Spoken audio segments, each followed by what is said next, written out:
Good morning, everyone. Thanks for joining me for Craft with Me on Sunday. It's morning time for me. It may not be morning time for you. So we're going to be working on finishing up some journals today. I have the 3 Italian ladies journals I'm working on this morning, and I'm going to be working on just gluing in all of the pockets and ephemera that we've already made, and then, well, gluing in the pockets, filling them with ephemera we already made. And then if we need to make more pockets or tags or journal cards or whatever, we will do that. We might make a collage masterboard depending on how much ephemera we find out we need, and then just kind of adding lace and finishing touches and whatever. We have a lot of pre-made ephemera that we made, let's see, about a month ago. So we will be working on that this morning. And then if we have time, we might start doing like some collage Christmas masterboards just to kind of get ahead for crafting for Christmas. If I look like I just woke up, it's basically because I did. I woke up, I don't know, an hour ago. But I have been at Pinners Conference for the last 2 days for a total of 12 hours a day. I'm very, very tired, but I do want to do Craft with Me. We had it scheduled, so let's go ahead and get started with that. And then we can talk about Pinners Conference as I craft. Oh my gosh. Let me get rid of this Instagram notification. There we go. Okay. Hello. Hello, Tammy. I won't say good morning because I don't know if it's morning for you guys, but for probably most of you, it isn't. I'm in Arizona and it is only 11 a.m. here. So hello, Maria. Hello, Tammy. Hello, Memory Keeper Journal. Hello, Lucy. Nice to see you. It has been a long time. It has. I know you've had some things going on, and I hope that that is going better for you guys. So we're just going to be working in the Italian ladies journals. They are nearly completed as far as like the journals made. The cover isn't decorated. The cover is not finished. It needs me to put some protective coating on it, and it needs the cover piece attached to the front. And then we will glue in all of our pockets that we made. Stuff our pockets. I undoubtedly at this stage I always have to go back and make like a little bit more ephemera just to like there's a space where it feels like it needs it or whatever. So we will probably be making some ephemera. 1 p.m. in Virginia. I know it is a little different for everyone, right? The time recently changed. But so this one this Craft with Me I scheduled like, I don't know, 2 or 3 weeks ago. And I almost forgot about it this morning because I'm not used to doing Craft with Me's on Sunday. I don't think I've ever done Craft with Me Sunday morning, to my knowledge. But anyway, sorry for looking like I just woke up, but the Pinners Conference was amazing. If you guys do not have Pinners Conference where you live or know about Pinners Conference, it's amazing. It is basically like Disneyland for crafters.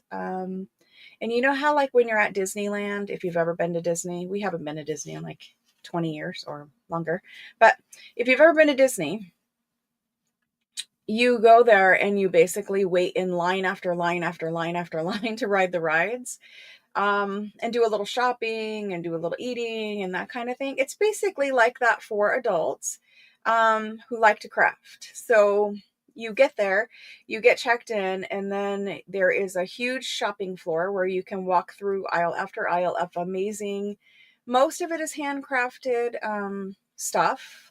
Some like local artisans go and they will display what they're making, but then there is a whole group of people that travel from city to city with Pinners Conference and set up a booth at every single one. So Pinners Conference is nationwide. I don't know that they go to every single state, but they do go to many of them. Like I know there's one in California, there's one in Utah, there's one here. I don't know about other places, but that's kind of my area. And then, so after, you could choose to shop first if you wanted, but all day long throughout the whole entire day from like, if it opens at 9 or 10 a.m. till 8 p.m., you'll have classes. And there is probably 20 classes going on at the exact same time, maybe more than that. And so you can choose to go around and take these various classes. And basically it's all make and take classes. There are some other classes like how to do your makeup or how to do your hair or whatever. I'm not interested in that. Obviously, I'm just there for crafting. So I will kind of talk to you guys about like what all I made and stuff. I didn't bring the stuff in here to show you. I will at some point bring the stuff in and show you guys, but I will talk to you guys about it and what all classes. I went with my daughter. So my daughter and I spent the last 2 days together, which was amazing. Very, very fun. We are both exhausted. It doesn't sound like it would be that tiring, but you are running from class to class because we go all day long and we take a class every single time that there is, so they do classes at certain times throughout the day, and they give you like a half an hour in between classes so that if one class was running over, then you could make it to your next class. Or if you needed to, use the restroom or grab something to eat or drink or whatever, you have a little bit of time to do that in between classes. You don't have to take all the classes. This is just how we do it. Pinners Conference for us in Arizona is only 2 days. It was Friday and Saturday from, let's just say 9 a.m., 10 a.m. range to 8 p.m.-ish range. So you take the classes, but we run from class to class to class to class the whole entire time, except for the little tiny bit of shopping or eating that we did. However, it was amazing. There were so many different kinds of classes to take. And just if you're wondering here, so every Pinners Conference is different because different vendors go to different Pinners Conferences. So the vendors in New York City for Maria C will be different than the vendors here. There are some that travel the whole entire country with Pinners Conference, but most of what was here is local to my area. And that might be California or Utah or whatever, but it's local to my area. There are the ones that go with the whole show, but so the conference is going to be different everywhere that you guys are. So if you find Pinners Conference in your area, first of all, if it's not in your state, but it is like a 6-8 hour drive, my advice would be to go because it's amazing. And it's only once a year. I don't know if it's more than that for the rest of the country, but here in Arizona, it is only once a year. Ours happens to be beginning of November every year, which is amazing because a lot of crafting happens for the holiday season. And so we saw so many people there, like entire families, and they were going from class to class to class and making the items that you make and take. And that's kind of like they were making like bars of soap and giving them out as Christmas gifts or stocking stuffers or whatever. But there were a lot of people there. If you wanted to give handmade gifts, doing Pinners Conference as a 2-day event to make all of the Christmas gifts that you wanted to make that are handmade and then have those ready.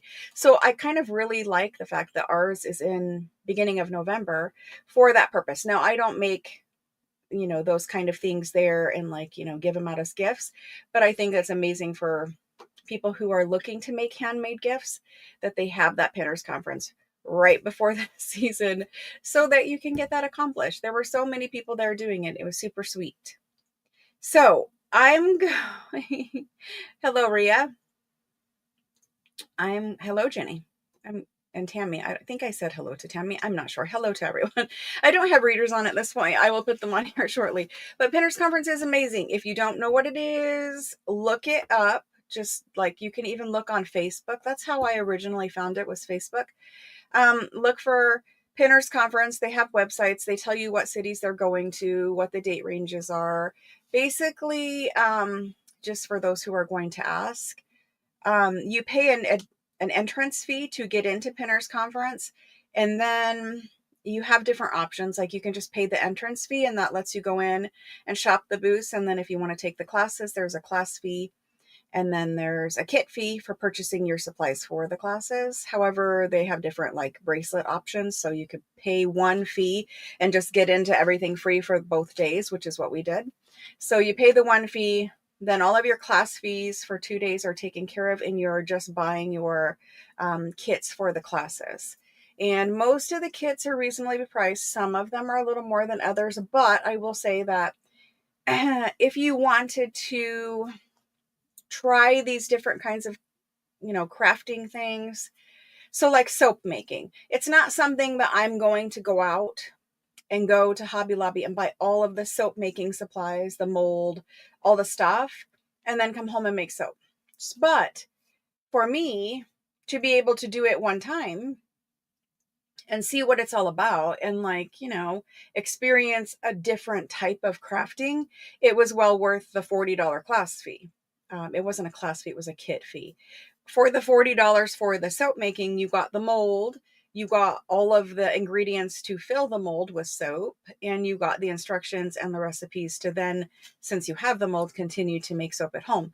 So while it was $40, I will caution you and say, like, if you went to Hobby Lobby and you tried to purchase all of the supplies to make even one batch of soap, you would be spending well over $40. And I use Hobby Lobby for an example because Hobby Lobby, in my opinion, has some of the cheapest craft supply prices. They are far cheaper than Joann's. They are far cheaper than Michael's. Joann's at a sale might be cheaper than Joann or Hobby Lobby, but in my opinion, if you're just going to purchase like a supply you need, Hobby Lobby is always going to be the cheapest of the other craft stores. In my area, at least that's the way it is. Joann's sometimes has good sales. Michael's, in my opinion, never has good sales, and their prices are ridiculously high. Plus, they don't have hardly any paper crafting things. Anyway, I digress. So the class fees, the kit fees at the classes might be a little like, oh, it's $40. But at the same time, like I said, if you had to go out and you had to buy all of that stuff, you would be spending way more than that, and you're getting a class. So a lot of people charge money for classes. Like, there are a lot of people that do what I do with, like, hey, I'm going to teach you how to make this style of journal. We're going to make an Italian ladies journal. And they charge like $85 or $150 for just a pre-recorded class to show you how they made their Italian ladies journal. More power to them, but I don't think that I would be comfortable doing that. I think charging someone just for a pre-recorded class, so they do the work, they record the class one time, and yes, they do the editing and whatever, so they have a pre-recorded video, that's a class, and they load that up to some website where they're selling their classes. But that same pre-recorded video where they did the work one time is sold as a class over and over and over and over again. I just think that's, like, I don't know, a little a little steep, maybe. Like, you don't get any supplies, they're not there live to help you. Like, I just think some of those classes, like, maybe there are people that pay the money and do them, but I just think it's like a lot of money, and there are so many free YouTube videos that basically teach you the same thing. So anyway, that's kind of how I feel about the classes. So I really had a good time. My daughter had a great time. We made many, many, many things. Glad you are feeling better, Rhea. So I'm going to switch the camera down. We're going to get started. I brought in only Italian ladies things, so that's what I'm going to focus on today. The, you want to see the stuff. Oh my gosh, you will see it. It's just a lot. It was like easily 4 big tote bags full of stuff. That's how much stuff my daughter and I, 4 huge tote bags full of stuff. That's how much stuff was made. When I said we were running to classes, it was back-to-back classes the entire day, both days, with very little time for shopping or eating. Like yesterday we ate quite possibly the worst hot dog I've ever eaten in my life. And I did not choose a hot dog. My daughter wanted a hot dog. And, she's much younger than me. So eating a hot dog for her might be fine. For my stomach, not a great choice. But anyway, it was like the worst kind of grocery store hot dog ever. And at those events, food is always ridiculous. It was like $14 for a grocery store hot dog that we just like crammed in our mouth because we didn't have time to sit down and eat. So anyway, they do have food trucks at mine. We just didn't have time to go out and wait in line at the food trucks. But at your venue, every venue is going to have different food vendors. Every venue is going to be set up differently. So yesterday we ate a hot dog, like terrible hot dog, as fast as we could. And then we went right back to crafting. So we did sewing classes. We did soap making, candle making, wreath making. I have no idea what, a ton of things. I'm sure I will remember once the camera's not on my face. Anyway, let me flip the camera down, and I promise to bring those things in and show them to you guys. They're just, I haven't even unpacked yet. I got home last night at 9. So let's do this. I can get readers on now and actually see your comments. How are you guys? I know we had a weird week this week because of the election. And how are you guys? Like, I don't want to talk about that part of how are you guys, but how are you guys doing? Did you guys have a good start to your weekend? I know it's Sunday, so you still have one more day of weekend. Plus, a lot of us will have Monday off for Veterans Day. Oh my gosh. There is so many things. I promise you I will show you them. I always show you them. Like, I shouldn't say always. I showed you them all last year, and I will show you them again this year. Oh, Lucy, it was in Scottsdale at Westworld. It was Friday and Saturday. Christmas crafting will begin very, very soon. Okay, let's do it. So first things first, we're going to glue in pockets and whatever else we have for these journals. I need to grab them out. These ones are like, I don't know what happened. I just have zero time to like work on them. So let's glue in what we already have for them. And then we can kind of chat about the pinners thing. I need to run across the hall and grab the glue to fill up my art glitter. I will be right back.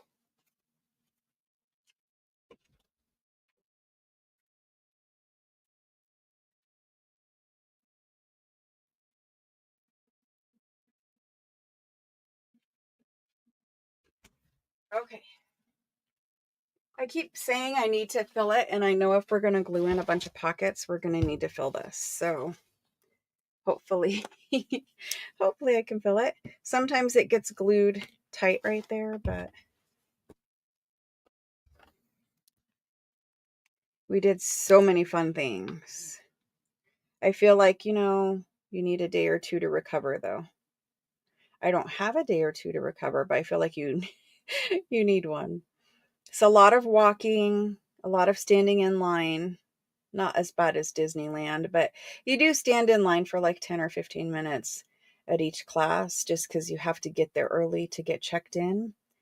And then basically they have giant classrooms with desks that you will sit at and you'll make your project there. They have sewing rooms. They have painting rooms where they have the little easels set up so that you can paint there. They have cooking classes and baking classes. We did not do any of those. We didn't do any painting classes. We didn't do any makeup or hair or anything like that, but they do have them there. Let's see, what else didn't we do that they have there? A lot. They have, I don't know how many classrooms, 15 or 20 classrooms going constantly.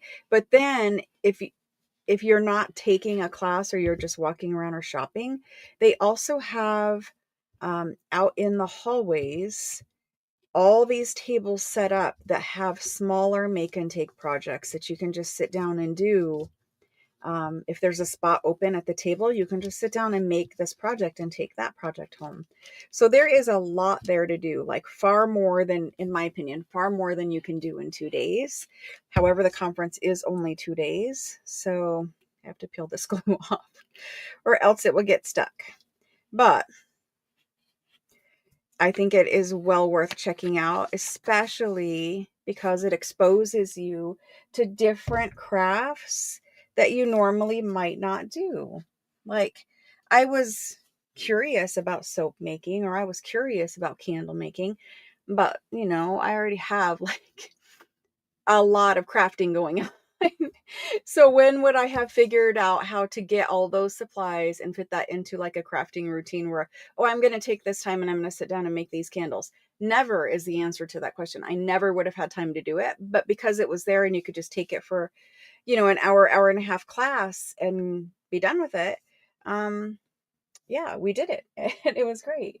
We made red and white swirled soy wax woodwick Christmas candles in glass jars. They're really, really cute.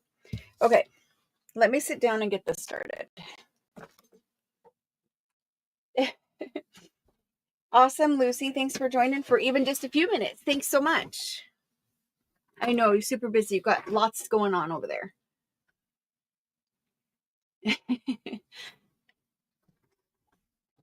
All right. There's crochet classes, there's knitting classes, there's every kind of craft you guys can imagine. Every different one of handmade things, there's that there. All right, so let's start. I think we're starting with the green one. The green one is where we're going to start. And so we need to just start working in it. This one already has a pocket here. That's glued in and filled. Maybe this one is glued in. See, I haven't even opened these up in so long. This one looks like maybe I already glued it in and it's already filled. Good. One less. Oh, this, I need to make a big journal card for this pocket that's back here. So that's why that's there, to remind me. Okay. We can make a big journal card. This is all done. It needs some stuff made for these little pockets. Okay. We might be starting with the Masterboard. It looks like I need several things. So Masterboard might be good. That's got something in it. Okay, well, this one's pockets are glued in. So good. We're done with that one. Let's go ahead. Yeah, these are all glued in and all stuffed. Okay. Good. Good, good, good. There was 0 junk journal people there. There were 0, I shouldn't say 0 paper crafting, but there was one lady that had card kits where she had already done all of the work for you. Okay, so this one doesn't have pockets glued in it. So there was a lady there that had card kits that she made where she had already done all of the work for you. Well, thanks for that, Windows. I appreciate it. She had already done all the work for you, and all you did is purchase the card kit and then take the card kit home and make it. And, you know, if you wanted to do that, that would be, you know, a fun thing to do, I guess. But in my opinion, I don't know that many people would be willing to pay $20 for a card kit. And then I need something to hold that down. $20 for a card kit and then go home and make one card from the card kit. She had everything die cut and she had everything inked, but it was $20 to make, and the card kit made one card. And, you know, I realized that it takes a long time to craft. Like, it takes a long time to make one piece of ephemera. So I get, you know, it's labor intensive and stuff. Her booth was empty the entire time we were there. Like, there were no people in there paying the money for the card kits. And I kind of feel bad for the vendors that happens to, you know, like the booths at Pinners Conference are not inexpensive to rent, you know, to be a vendor there. And I feel bad that people pay the money to become a vendor. And then, you know, there's just so many people walking around, but they're not going into your booth. It makes me feel kind of sad for those people. But, so yeah, there was paper crafting, but only those handmade but pre-made card kits. And then there was one lady who had a booth and she had made little photo books, like not like memory books or junk journals or anything like that, but little books where you could glue down like the Instax photos. The event is called Pinners Conference. And hello and welcome, Christina. It's called Pinners Conference, Pinners Conference. So anyway, I felt bad for people who, you know, didn't have a lot of people in their booth because some booths were so packed that you couldn't go in. But yeah, so there was a little bit of paper crafting, but both of those booths, nobody really shopped in. And so maybe paper crafting, that kind of paper crafting, maybe it's not very a good thing to bring to Pinners Conference, I guess. This is a better way of saying that. So I can't say that there was 0 paper crafting, but there was that. this needs to be straightened. It's kind of curvy. All right, so this is going right here. And we already have a tag made for it. And so we're going to glue it on those two edges. So we saw people that were making, we did sublimation class. So my daughter already has like all the stuff and does sublimation, but I didn't play with her toys. So we took that class and it was a good class. It didn't really teach you a whole lot because, you know, you're not printing anything or whatever. You're just using the heat presses. But I thought that it gave you quite a bit of like supplies to try. Like, you know, you could, there was like keychains in there. There was coasters in there. So it gave you a lot of different blanks that you could then take home and try out. Like it was stuff that you would have had to purchase a large pack of. And so like, you know, instead of buying a pack of 50 coasters to do sublimation on, you got 1 or 2 or 4 or whatever it was in your kit. And then you could go home and use those, or you could do them there. We did a couple there, but then I just figured my daughter and I would, you know, it came with designs already printed and my daughter and I were like, the designs are cute, but we want to do our own. So we did a couple there just to use their heat press and stuff. But yeah, so there was a sublimation class. If you don't know, sublimation is like where you use a heat press and a printer with sublimation ink, and you can print something and then transfer that image to another surface like a kitchen towel or coaster or even mugs or tumblers or shirts, t-shirts, whatever. So there was that class that we did.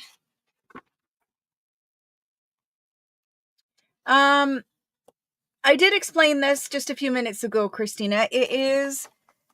I'm not affiliated with Pinners Conference. You're going to have to look it up. In my area, you had different options where you could just get into the show floor and look around or shop or whatever. And then there was an option for a wristband that allowed you to, this is just going to get glued down flat right there. There was a wristband that allowed you to go to all of the classes, but then you would buy your class supplies while you were there. So there's different options.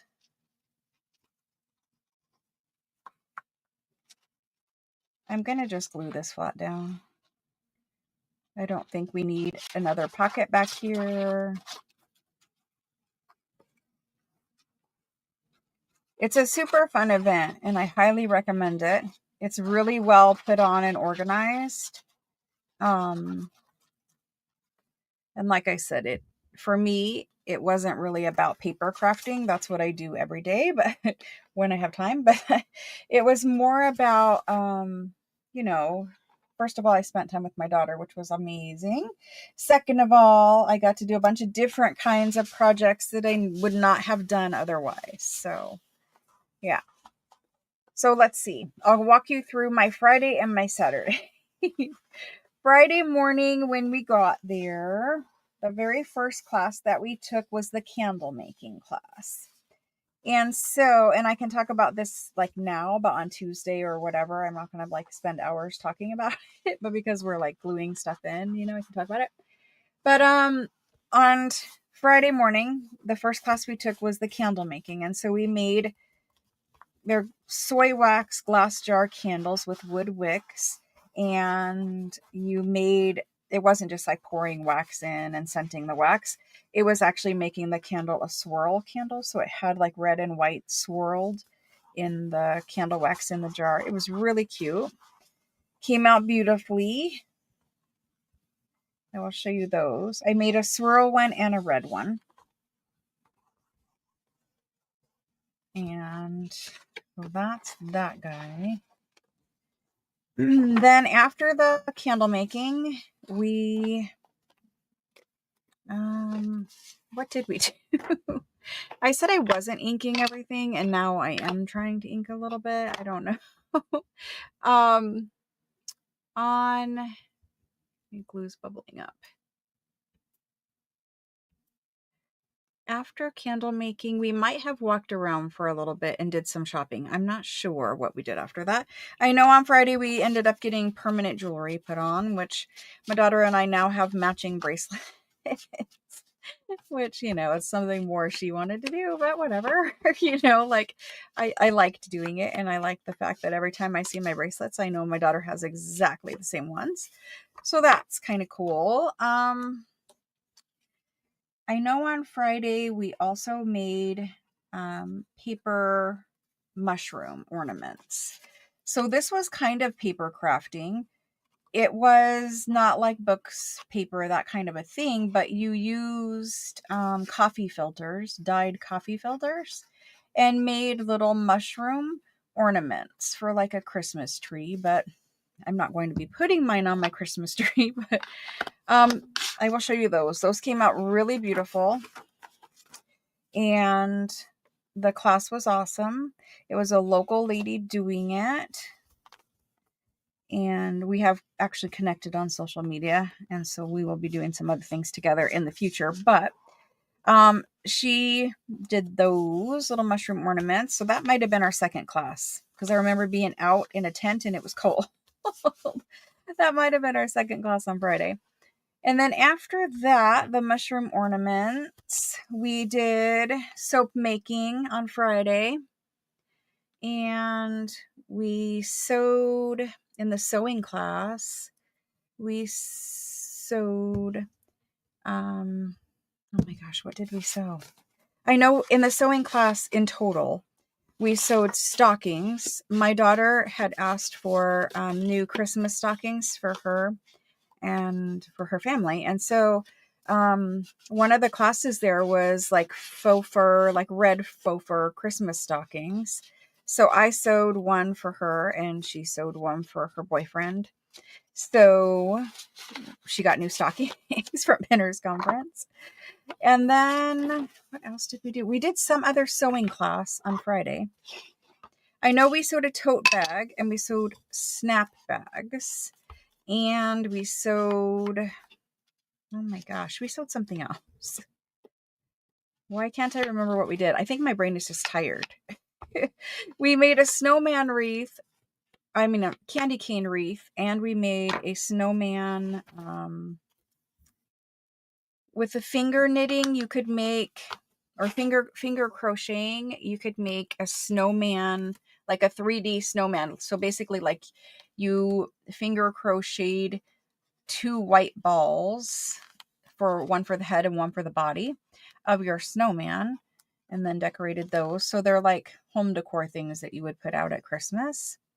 And the candy cane wreath was also made with that big chunky yarn that you use for finger crocheting. However, the candy cane is a wreath that you would hang like on your door or your wall. It was really cute. I'll show it to you. That one's done. My snowman is not done.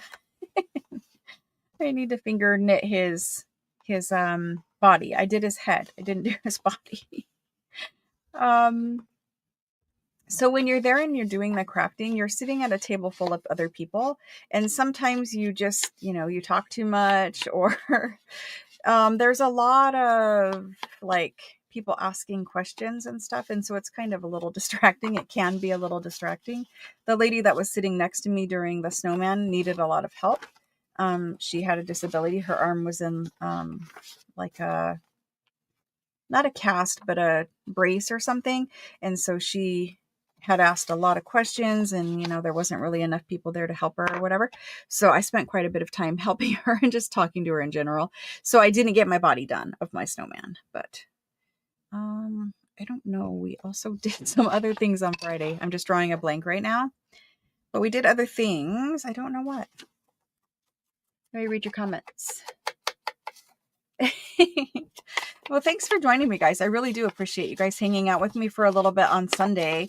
I needed to get this done. And then for those of you that do the live sales with me on Tuesday this week. So first of all, let me back up and talk about the live sales. We did live sale on Monday this week because the election was on Tuesday. The election being on Tuesday kind of threw us off of our game a little bit, because Tuesday is our normal live sale day. So I did move it to Monday. However, everyone was just feeling anxious about the election. And so just, there was a lot going on and it just really wasn't a good time to do a live sale. So we did a short live sale on Tuesday, and then we will do some live sale this Tuesday. I think it's going to be part 2 of the lace sale. I'm not positive yet. I may change up the rotation, but we do need to finish the live sale of lace. We did part 1 already. We need to do part 2. So it might be that. And then next week we have some special plans, which I'll talk to you about on Tuesday, but I just wanted you guys to know that for those of you that weren't aware, I did do a live sale on Monday of this week, and I will be doing a live sale this Tuesday.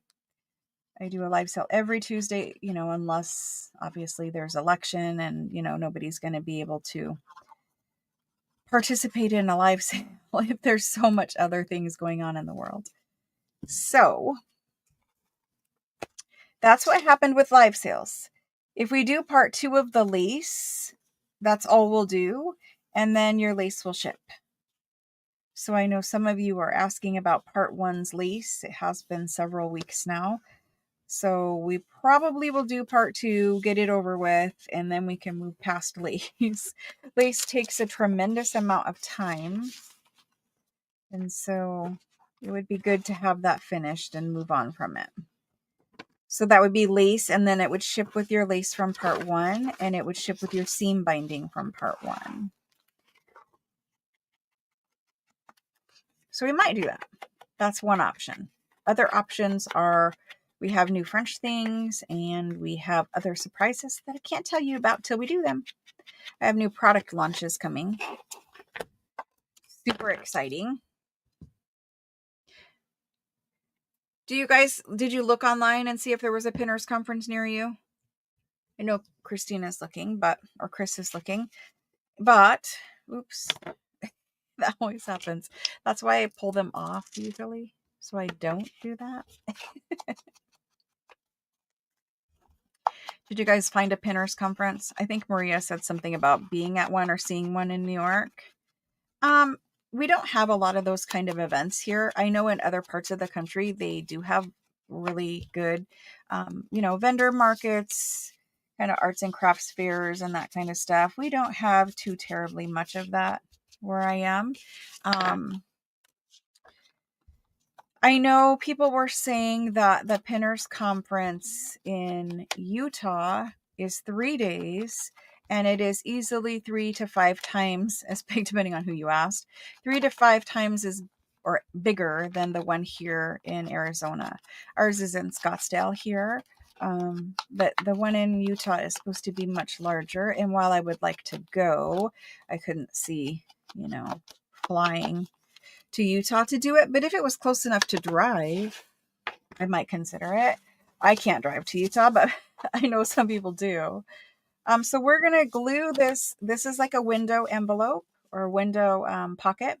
And we're going to need to glue this really close to the edge just so that our tag has enough room to easily slide in and out.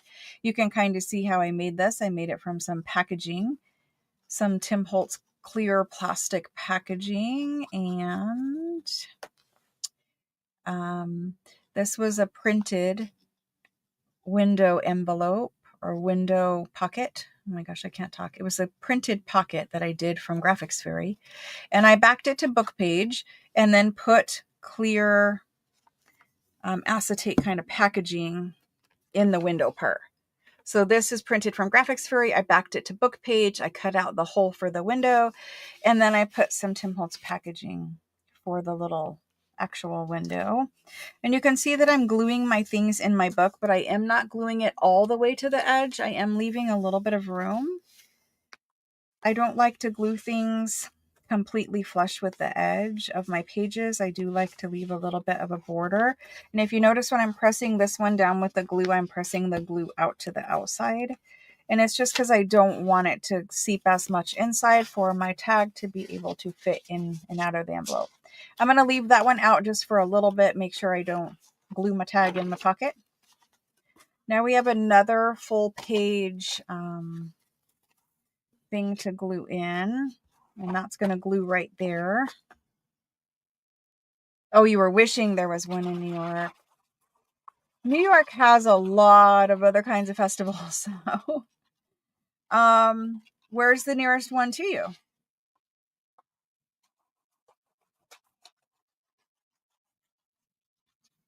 I think I saw one in Boston. I know that's not near you, but I'm just saying. I'm pretty sure that they are all over the country. And I think they have a place on their website where you can go and you can request, hey, you don't come to my city. Would you ever come to my city, kind of a thing?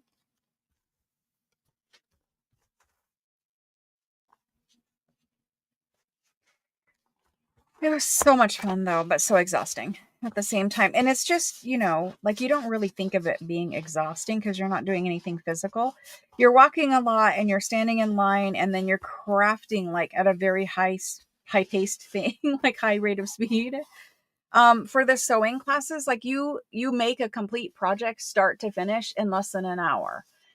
And if you are not, used to doing a lot of sewing or whatever, that's why a lot of people needed help. A lot of people had to ask questions and have instructions repeated a lot. And then they would sew their thing wrong. And then they'd have to, stop and kind of fix that. And so the instructor does move on. I should have inked around that.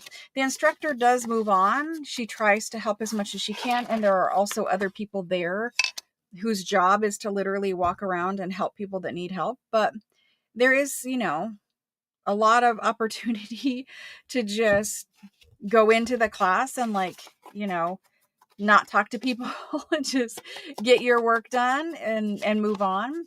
And you don't have to stay at the class till the class is officially over. When your project is finished, they all say, when your project is finished, you're welcome to just, get up and excuse yourself. You don't have to wait for the class to be over. So some people that are really fast, they just come in, they get their project done and they leave. And sometimes my daughter and I were the first ones out of the room. We make a lot of things. We're pretty kind of experienced with lots of different kind of techniques and whatever. So there were times where it was pretty fast, but other times it was like, oh, I talked too much. I didn't get my project done. But they all have either printed instructions that you take home so that you don't forget what the individual instructions were, or they have websites or QR codes or whatever where you can, go and look at the project online later to remember what the steps were or whatever. But it was so much fun. I can't wait till next year. However, I need to recover from this year's first. For food vendors, there was a little bit of everything there. The first day we ate some really lovely sandwiches for lunch. It's far better than the hot dog fiasco. I know hot dogs, if you go to the ballpark or the stadium or whatever, the stadium food is always expensive. So I was not expecting it to be super cheap, but that hot dog killed me. It was oh my gosh, how are you charging $14 for this? But I guess that if you were at a baseball game, it would probably be $14. I don't know. It was just something quick to eat, I guess. So we do need some more ephemera in here, I think. And this one, same thing. This one's gonna need it needs a journal card for this pocket or a tag for this pocket, and it needs a big one for the back too. We're gonna go ahead and glue it on. Let me do some inking first, and then we'll make some masterboards because I can see we do need some masterboards. And I think I also need to make some more book page and Florentine paper pockets. So we'll do that. I hate it when I forget to ink the little thumb notch. I think my goal was to not ink, and then now that I'm looking at it, I'm like, yeah, let's ink it a little bit. Just quickly, we'll ink it. I need to get these done. 2 of them are sold, or at least they were sold. I don't know if they're still sold, but they were sold. And then it took me a while to finish a project. So I will check in with those people, but 2 of the 3 were supposedly sold. We'll see. And then 1 was still available for the Italian ladies. The Granny's quilt journals are nearly completed, done. I just have to glue lace on the page edges, but they're done. Everything's in them. They're all fully decorated. They have millions of pockets and tags and all of that kind of stuff in them. So really, I just need to glue lace on the page edges of those. Their covers are fully decorated. So those I worked on last weekend, I want to say. I'm not sure, but whenever we did last craft with me, that's when I worked on the Granny's quilt ones. And so hopefully the Granny's quilt, the 3 Granny's quilt will be done. And these 3 Italian ladies will be done this week. Oh, I see. I thought it was just an index card. It's an actual tag base. So I took some French ledger and I glued it to coffee dyed cardstock. That way I have my tag base and I just need to decorate it. So we can put some Florentine paper on here and maybe one of those Italian ladies on here. And that was the tag for the pocket, but we still need a large journal card. And then same thing with this. This is the base. That's going to be a tag for this pocket. And this actually needs glued down. That's what this is. So I made a whole flip out page thing, and I'm going to adhere it into my journal with this book page. So it's going to be glued to this page right here. And I could leave it open for a pocket. I probably will.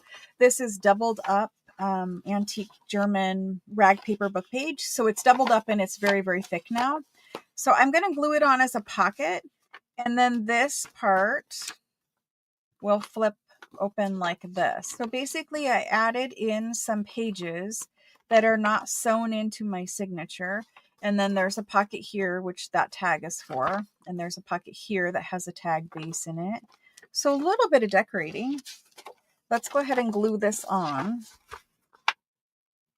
And so I took the rag paper book pages and I glued 2 of them together using Uhu glue stick. And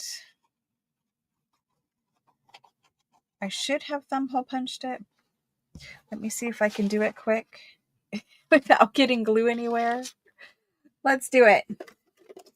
Hello, Helen. I did see your message too, Helen.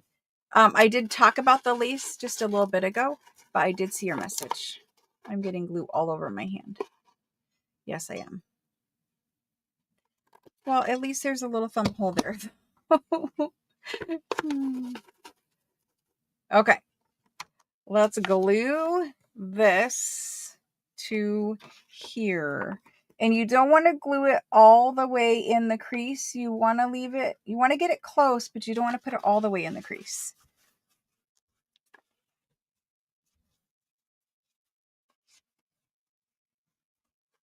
And I did put quite a bit of glue on here because it is holding several pages and pockets. Hello, Diana.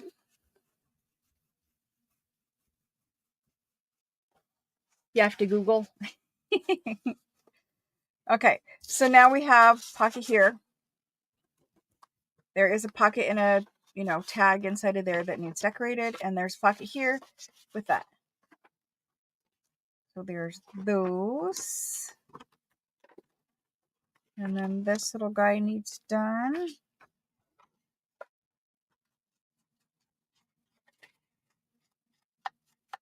When you guys see the projects, you will understand how it was like 2 days of of pure joy, basically. Oh my gosh. The projects were so cute. So how the classes work is most of them, if not all of them, are put on by vendors. So when you become a vendor at Pinners, they give you the option of teaching a class. And if you teach a class, you kind of, you give up your time to teach the class for sure, but you also in return get a lot more exposure to your booth. They get to talk about, like the finger knitting lady or crocheting lady. She got to talk about her booth quite a bit and kind of, they get to tell their story. They get to tell why they love their craft so much and how they got into it and all of those kind of things. So the classes are really fun to take. This one doesn't have anything in here, so we need a piece for that too. So at least some pockets are glued in that one. let's move on to this guy. So he needs things glued in also. Okay. Yep. Let me make sure that this is where all of these things are supposed to go. It looks like it. Okay. This cover, it needs a little, it's getting rounded because the journal is fat. Let me put this on there. So it looks like I have several things to stuff into this pocket.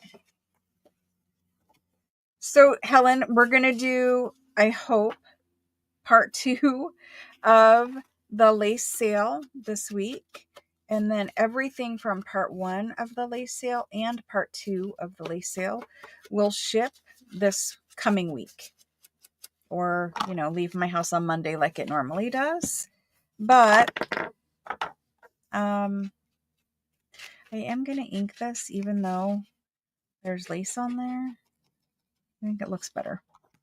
So everything will be shipping for lease, and then we'll move on to other things after we tackle the rest of lease. That's what my plan is. It may change, but that's what my plan is so far. I know you had messaged me about it, so that's why I talked about it again. Okie dokie.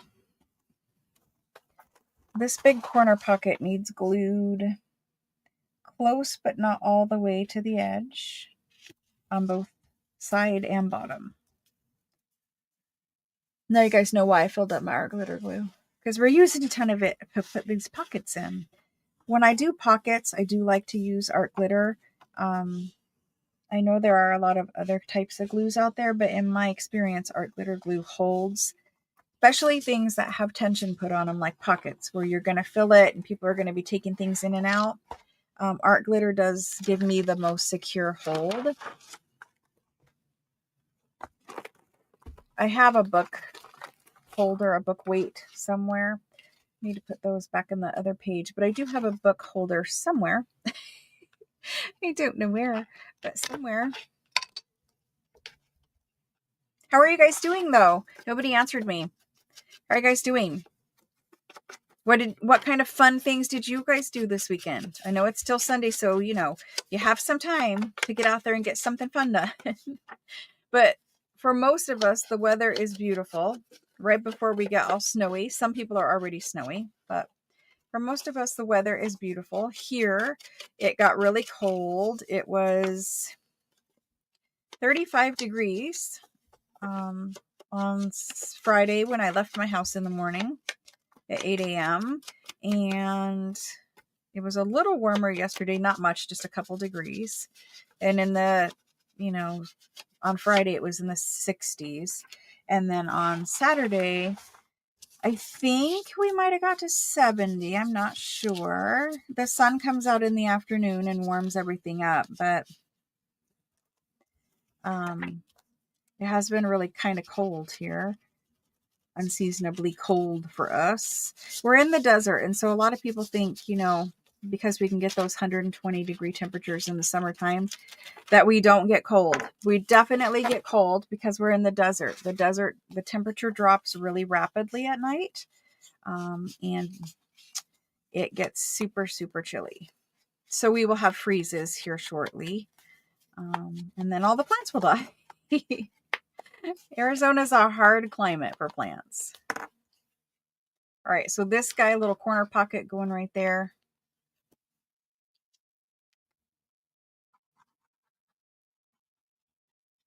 Anybody doing anything exciting out there? Just resting and recovering from last week. And then we're going to have a great week coming up. We're not going to, you know, get distracted with all that stuff. We're just going to have a great week.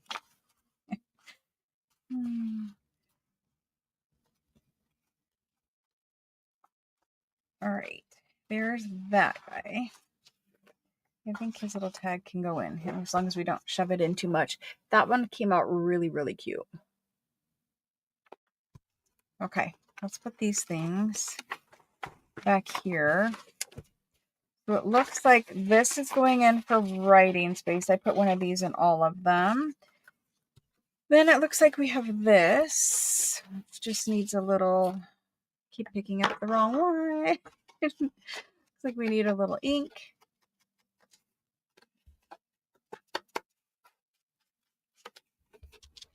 Quiet weekend, beautiful weather.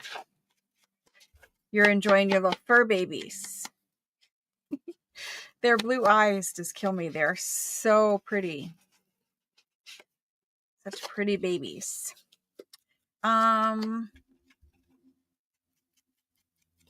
So does anyone have a Christmas tree up yet?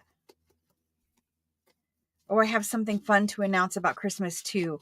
So guys, I'm going to start, this is going to be the first year, annual Christmas card swap for our live sale group only. I will put it in Facebook group, but this is for live sale people only, annual Christmas card swap. And the reason being is, with your permission, your names and addresses will be sent to people that are part of our live sale group. It is not going to be open to people in the Facebook group that we do not know. It is only going to be open to people that I have sold to and shipped to numerous times and feel like, we could trust sharing our names and addresses with those people. Like, you all have my name and address, but it's optional. It's not mandatory. And I would never share your information without asking your permission first. I think I'm just going to tuck it in. No, I'm going to leave it out. A little lace sample can go in there. But I want to do annual Christmas card swap. It is not mandatory that you hand make your Christmas cards. In fact, I can tell you right now, I will not be hand making my Christmas cards. 99% of us are probably buying boxed Christmas cards for this because it is going to be, I'm hoping, quite a long list of people. But my idea is, I don't know what age you all are, but when I was younger, I remember my mother sitting and addressing what looked like, as a kid, hundreds of Christmas cards. And it probably was. It was for my dad's entire work. And his work used to have a Christmas card list, like what I'm trying to do. And they would print the list, and then, this was a long time ago, but the men would take it home to their wives, and their wives would do the Christmas cards for them. So they would, address them all, whatever, and send the Christmas cards out. So I would like to do the same thing. It's not done very much anymore, and that kills me, right? So when I was a kid, because, they sent out hundreds of Christmas cards, they got in return hundreds of Christmas cards. And I remember my mom,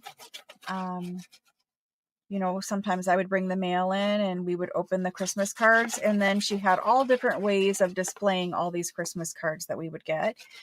Some of them were hung like on a garland around a door frame. Some were sat like on the mantle. They're basically everywhere. But it's just a fun thing to do, and a way of, so like how it will work is we will be compiling a list of people who want to participate. And again, it's only for live sale people. I'm sorry to have some things exclusive to that group, but that's the only way that I can share names and addresses with people that I know are, okay to do that. Anyway, so you'll mail your cards whenever you get done with your cards and whenever you want to mail your cards. But the point is say there's 50 people who participate. You will buy 50 Christmas cards. You will send 50 Christmas cards, but you will also receive 50 Christmas cards. And your Christmas cards will be coming in every day or, every other day or whatever. So there's something fun to get in the mail every day. And then, you can share the cards on social if you want. You don't have to. That's not really what it's about. It's mostly just about that old time thing people did that they don't do very much anymore, about sending Christmas cards to people that wishing them, a happy holiday. And it doesn't have to be a Christmas card. If you do Hanukkah, then send a Hanukkah card. If you don't do Christmas or Hanukkah, then just send a regular card that you're, hey, I'm thinking of you, whatever it is that you're comfortable with doing. But I was hoping that we could do this every year. I know that postage is kind of expensive, so it might be, something that you have to think about whether or not you want to do it. But the only rule is if you sign up and you put your name on that list, then you are committing to sending everyone on that list a Christmas card, not just your best friend, whatever. Because I don't want people to be left out, So anyway, I don't think that's going to happen, but I think it would be fun to do. Wonderful but naughty. I bet that they are.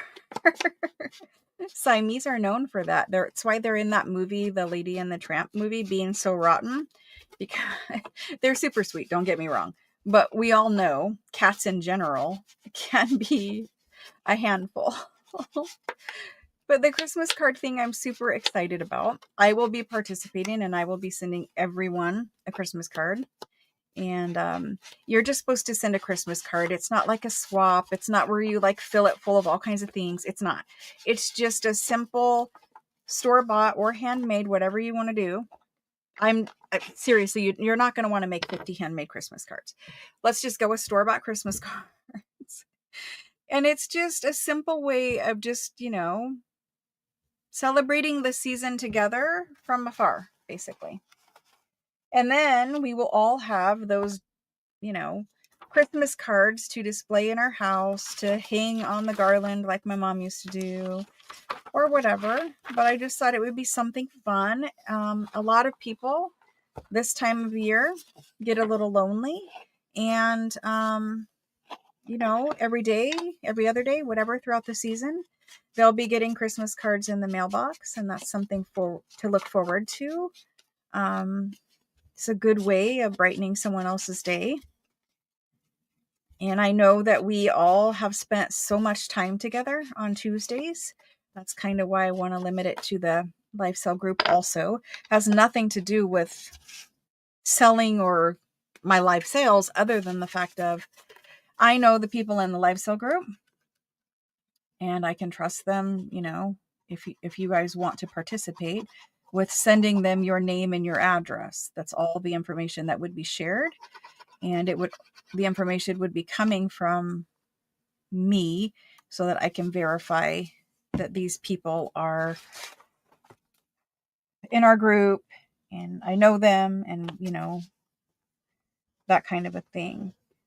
I would never share your guys' information without your permission, and it's not mandatory. I'm not going to say who is or isn't, other than, there will be a list of people that want to participate. And so you have to think about it, because I know it's postage costs, but I thought it would be a fun way of doing something together this Christmas, even though we are apart.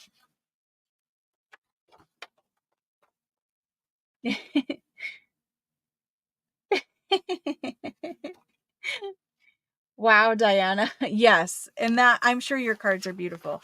That's amazing that you do that, because think of all the happy people, the people that you send joy to.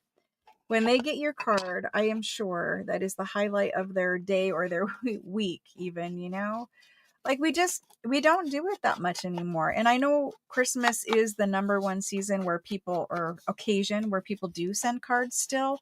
But even that, have you been to your local store? Have you seen the small Christmas card section that they are offering? They are not offering Christmas cards the way that they did even 10 years ago. And I just don't want it to go away. I think it's really a good thing to do. And I know we're all busy, but that's why I'm saying just store-bought cards, And store-bought cards, if you go and you get them on sale, the store-bought cards are not terribly expensive. If you wanted to print them or something like that, you can make them as unique as you want to make them. I would just caution you that, I don't know how many people are going to be wanting to participate, but I think store-bought is definitely the way I'm going, because I just don't have time to even craft the things I need to craft. So I can't be adding another project to my plate right now. And I know a lot of you are the same way. So I think it sounds amazing. And I'm happy that you do that, Diana, and send all those cards to all those people. That's amazing. Amazing, amazing. I think it'd be fun. I want to do it. And I was thinking, we'll talk about it on Tuesday. I will post it in the Facebook group, but it's going to be kind of hard because there are going to be people who want to participate that are not part of our lifestyle group. And I just need to figure out how exactly to be careful and word my posts so that I don't offend other people. But how else will we know? How else will we know that we can send our name and address to people? So that's really the only way I could think of. Yes, they do send out an email letter, if they even do that anymore, Diana. Do you know how many Christmas cards I got last year? And it's just slowly dwindled over the years. Slowly dwindled. And I get people are busy, but 10 years ago, when you walked in your store and you looked at Christmas cards, they had a lot of them. They were really beautiful. Now, I went to Walmart to get an oil change for my car, which I know it's not the best place, but it's cheapest place. And it was the most convenient for me to just schedule an appointment the same day I needed it done. So I was walking around while they were working on getting the oil change done on my car. And I was looking at their Christmas decorations because I had time to kill. So I was just walking around. Guess where they put their Christmas card section? They put their Christmas card section outside in the garden center. That shows you how important they think their Christmas card section is, because nobody's going to go in there and buy those Christmas cards, I guess. So they put them actually outside in the garden center. And I'm like, dang it. That just proves my point. Nobody is sending Christmas cards anymore. And it's we do paper crafting. So we're kind of immune to the whole not sending Christmas card thing because we love paper. And so we do it for many reasons. But if Walmart was deciding to put their Christmas cards, because you know how stores are merchandised, right? They merchandise the store with what they are trying to sell the most, right in your face or whatever, the impulse buys or whatever. But so to put it out in the garden center, that's just proving that they do not value those Christmas cards, that they are not going to sell that well for them. So they just stuck them out there to where oh yeah, we have Christmas cards, but not really. And then I was just looking at their designs and I'm like, so many of them were just honestly, you could print a nicer card just with your printer at home. So I am going to be purchasing some very nice Christmas cards because, I think that it's fun to send ones that are a little unique or a little different, especially if I'm not going to hand make them. But yeah, so anyway, I think we're going to be doing that. I think it's going to be fun. I am going to enjoy getting the Christmas cards as well as sending the Christmas cards. You don't have to, go all out or anything like that. It can just be simple. And I do know that they have even Christmas cards at the dollar store or something like that. So you could do that. You could even send a Christmas postcard. And I'm not sure, but postcard postage used to be cheaper than a regular stamp. And if you are a member of Costco sells giant rolls of stamps still. And if postage becomes a concern for somebody, we can deal with that in the lifestyle group too. But I think it's doable. I don't know how many people are going to participate, but it's just going to be fun. I'm going to like it. My family does not even do Christmas cards anymore. Literally no one in my family. And it was oh, okay, we're just giving up on that now. I guess my mom's passed away, so, nobody's doing Christmas cards anymore. It's kind of funny. I pulled some stuff out of a journal because there's a pile of stuff sitting next to me and I don't know where it went now. So I got to figure out where that went. I do that while I'm chit-chatting. Lose my train of thought. Used to love reading the cards. Yes. And see, some of us still have some of those Christmas cards. People used to save Christmas cards, all greeting cards, indefinitely. And some of us have purchased people's collections of their cards, their family's cards that they received or whatever. We use them for junk journals. So we buy those vintage greeting cards that have been sent, or sometimes they've never been sent. But when I find them, not to be nosy, but I do read a lot of the ones that I find, and they write the sweetest little messages, or sometimes they're just hilarious, downright hilarious. But the messages in Christmas cards are cute too. But I'm not saying you have to go all out. I'm not saying, like if there's a big list of people, it's basically just going to be signing your name to a Christmas card, putting it in an envelope and sending it. It's something you could even do, like get your grandchildren to help you, where they either sign your name, or maybe your grandchildren also sign your Christmas cards and they can stuff the envelopes for you and stick the stamps on. Like there's many different ways of doing it, but I thought it would be fun. We have a lot of people in our group, quite honestly, that might not get to see their family, and they might be kind of feeling a little down or whatever in our group. Like there's a lot going on in everyone's lives, and some people, could really use the cheer. I know that from just talking to them. They're some of them going through illnesses that they don't share publicly in the group, so I'm not going to share it really either. But there's a lot of people in our group going through a lot of things, a lot of different things. So I know getting the Christmas cards in the mail from everyone they see every Tuesday would be fun.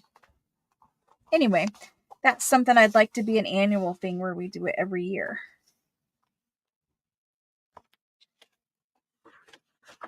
All right, I have a bundle. This one has one, so it's got to be, I think it's for this journal. It must be for this journal. There's all this stuff sitting right here that I'm pretty sure came out of that journal that I need to put in that journal. I don't know. I set it to the side and then forgot about it. So here's these ones. Same thing, though we need inking. Helen, Christmas is my favorite time of the year also. So much so that I will be taking some time off at Christmas, just like I did last year. If you guys were with me last year at Christmas, I do take some time off in December where there is no live sales, and we just kind of spend time with family. I do have a lot of family obligations at Christmas time. Being my favorite time of the year, I just also want time to kind of slow down and get to enjoy the season a little bit. So we'll have to plan for that. Let's get this one glued in.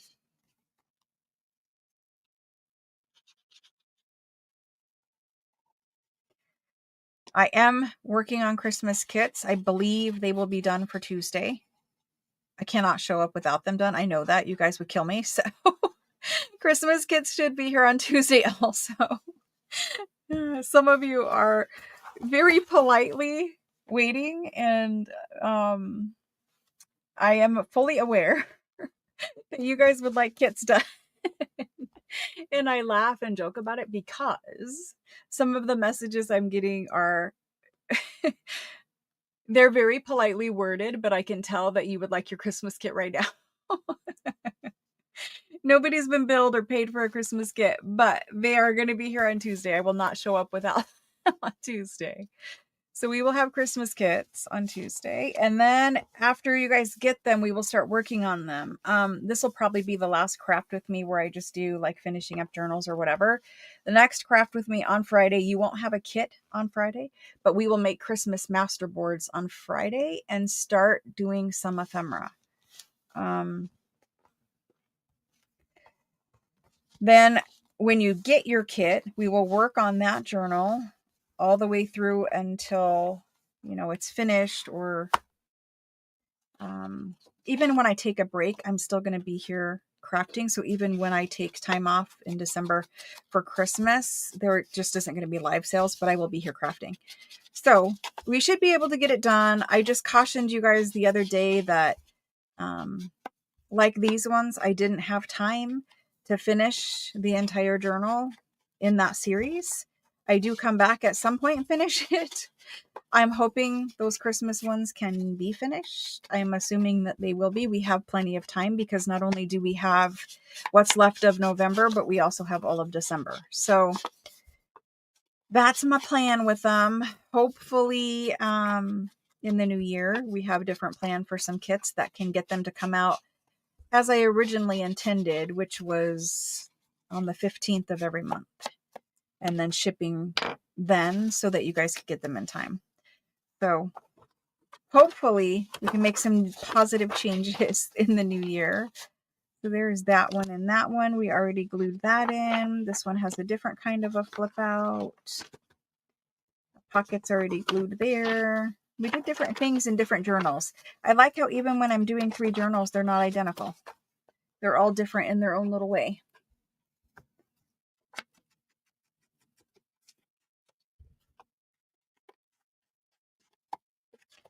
All right, we're almost done gluing pockets in. Then we'll move on and we'll make some Florentine paper masterboards.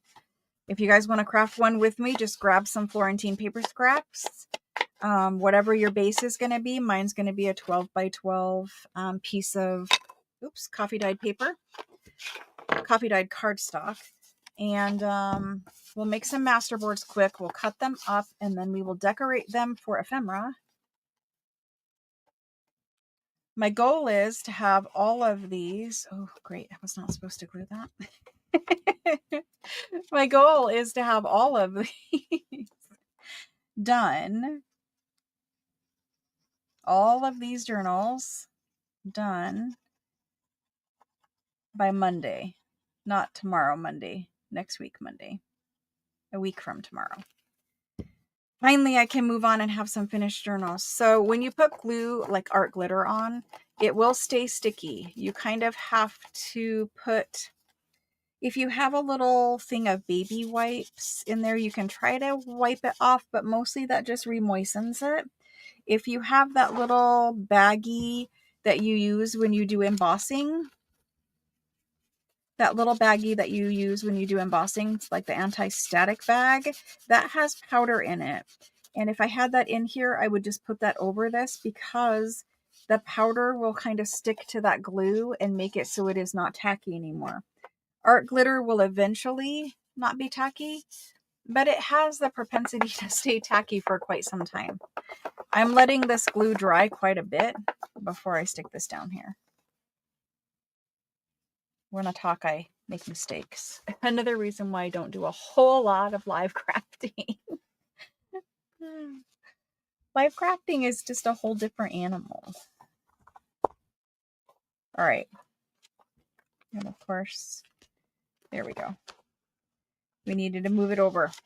So this is a big fold out piece of ephemera that I have also decorated.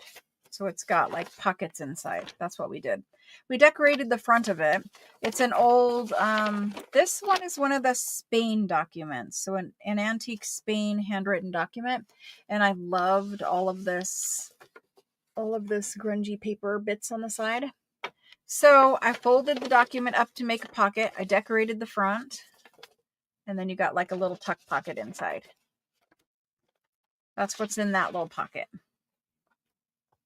I'm not going to stick it in there because I'm worried about the glue, but we will leave it. Okay, this is the last one for this journal, and it goes right here. I just hate to cover up that, so I'm going to glue it right here. I went back and forth in my mind a lot about this one, and I have decided to glue it into the very back. And not even as like an other pocket, just that lacy pocket on the front of it. So this one goes in the back cover of the journal. And I want to get that lace to pop out the bottom.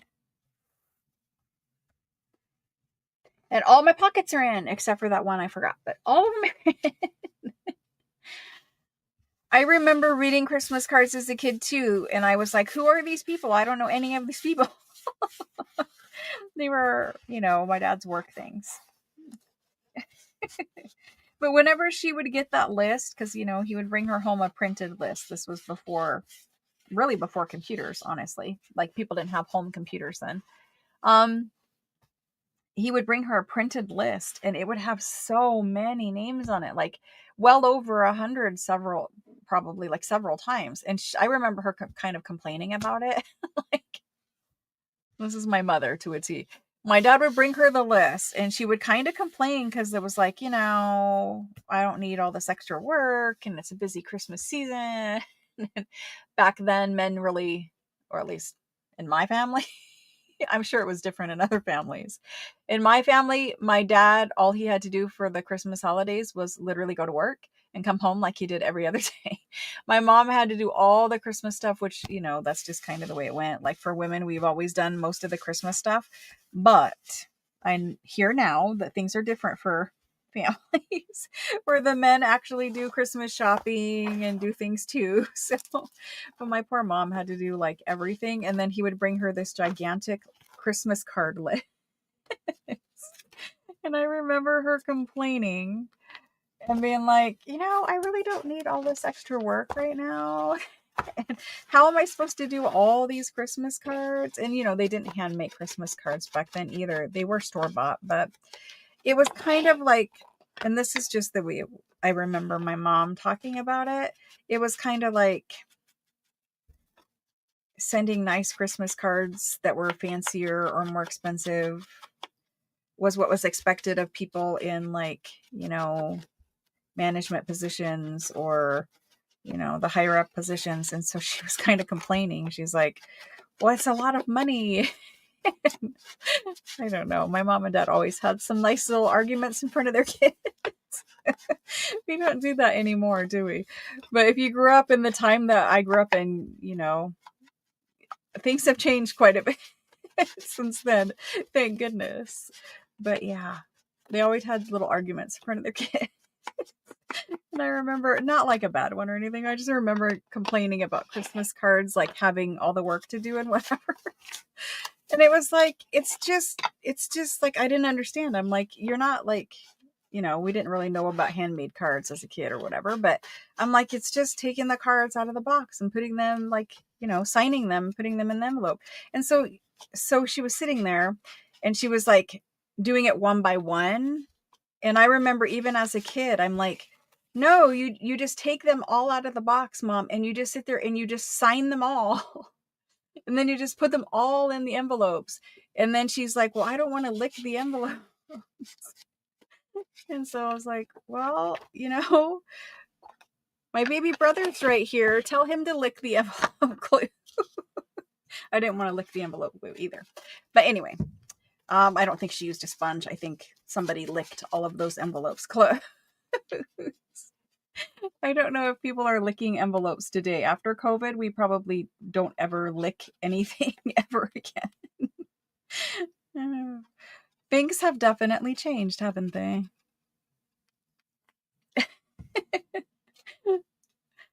The things I share in life. This is lovely information. Okay, so we put this large pocket on here. It was officially the last pocket we needed to glue down. Oh my gosh. Even though the memory of that is still a positive memory. Okay. There's that. A little lace sample in there. All right. Got some crumbs from my ink thingy, but they're done. This goes somewhere in here. Right here. They're done with that. Masterboard time. I still need to decorate the front cover, but I need to put some sealant on them first. Get rid of the crumbs. Clean off my glue. It's disgusting. So the plan is Tuesday live sale, Friday craft with me, Friday do the Christmas masterboards and start with some ephemera because we don't have, like, I will have my journal kit, but you guys will not have your journal kit, and I don't want to start without you.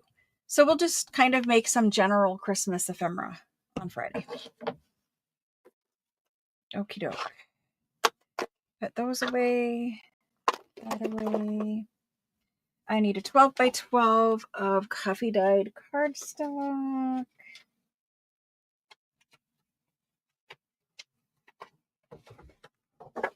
There's that. And I need some scraps of Florentine paper. And I will need book page also. So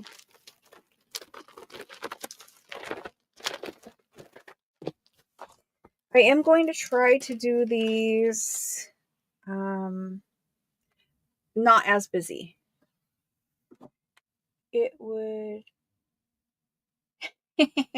Right.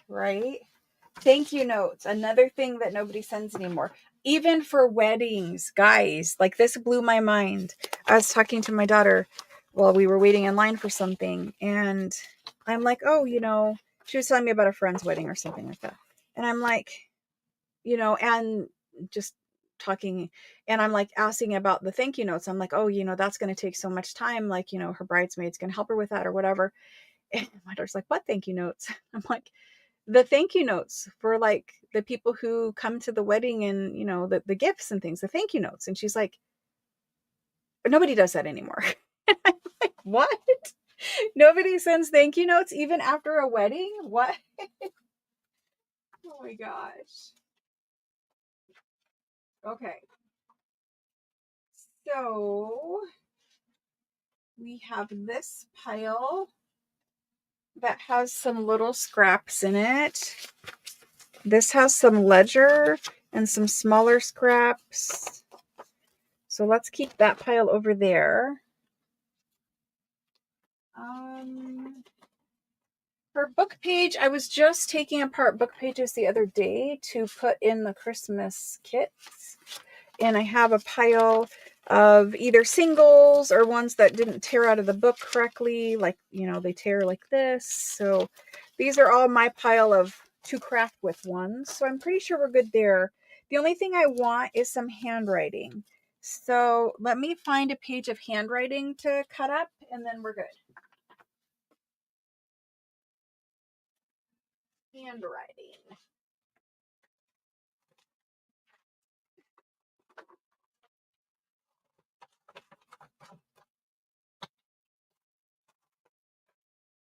Okay, handwriting is right here.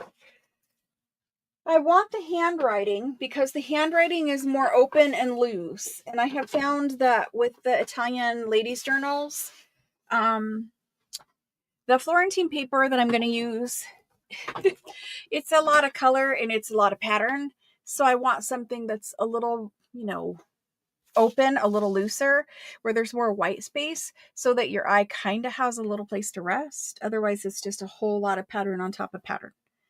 So before we get started, we're going to have to make a pile of pieces. This document is from the 1800s. It is fabulous handwriting. You guys probably have these. These are the ones from Spain. They are double-sided, so like this one just had an X on the back of it. The good one to use for collage. It was just the first one in the pile. But do look at the back of yours before you cut them up, or scan it and print it out. And then you can just use the printout one instead of using the original. I'm going to go ahead and cut off this big white border. I should have cut it off before I started, but I kind of thought maybe there was writing on the back of it. Most of them do have writing on the back.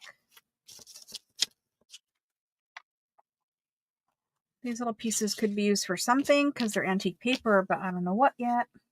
We'll put them over here to the side. Do you guys write like hand written thank you notes, like especially after a wedding or something like that?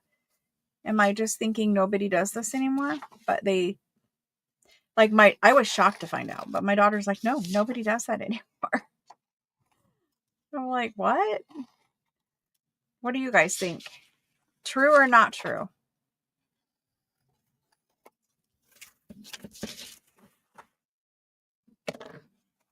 The new generation is completely different. That's all I have to say after spending 2 days with my daughter.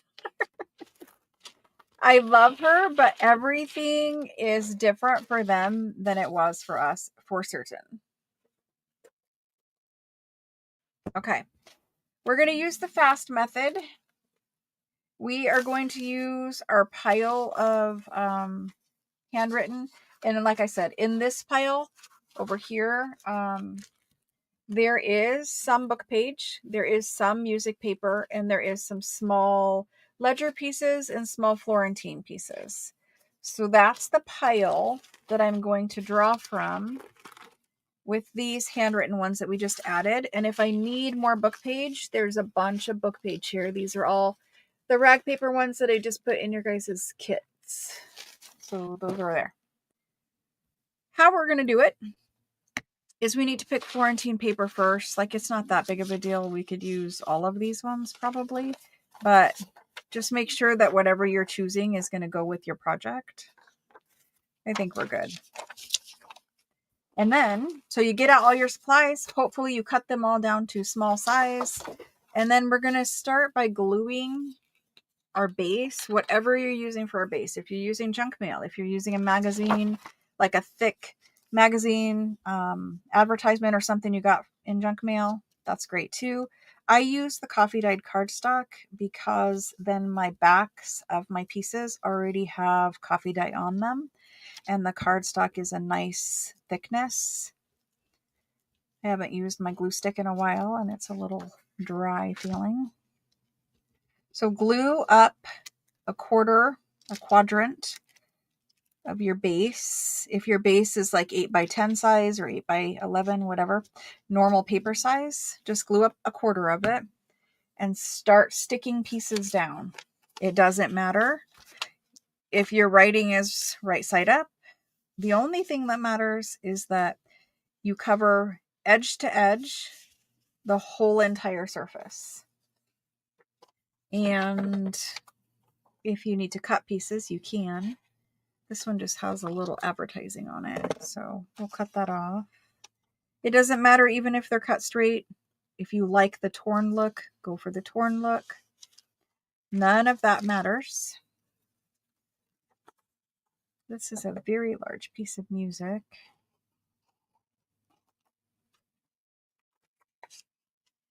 I'm going to use this one. If you need to add a little glue to get a piece to fit, then go for it. I am barely fitting on screen. Like, this piece was even torn right there. Didn't care, still used it.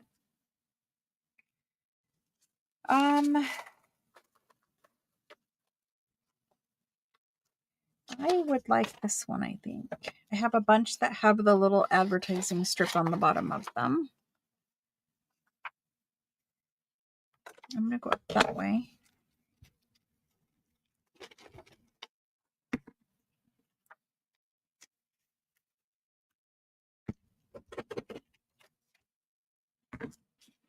And I used a big piece of this blue. I need to send some people some messages today too. So if you're waiting on a message from me, I will get that done here. Some people are waiting me to send them a video of an item that they've asked about, or pictures of an item they've asked about. I will do that today on Sunday. I'm going to stick this ledger right here.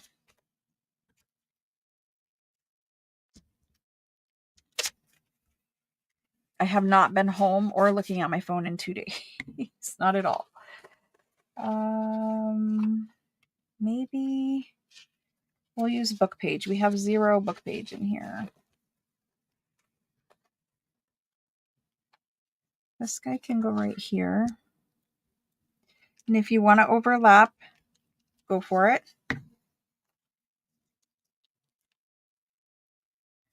Preferably, for my eyes, I don't have everything lined up. Like, see how there's all different kinds of angles, and sometimes the book page is going where you can read the text. Sometimes it's upside down or sideways. All the better, in my opinion. Let's go ahead and stick this one right here.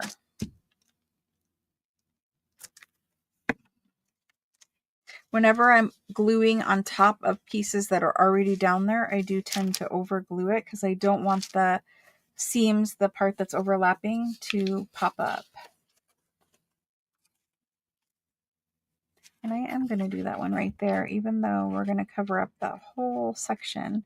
I actually would prefer to cover the whole entire thing, but let's see where we get with it. We have a bigger piece.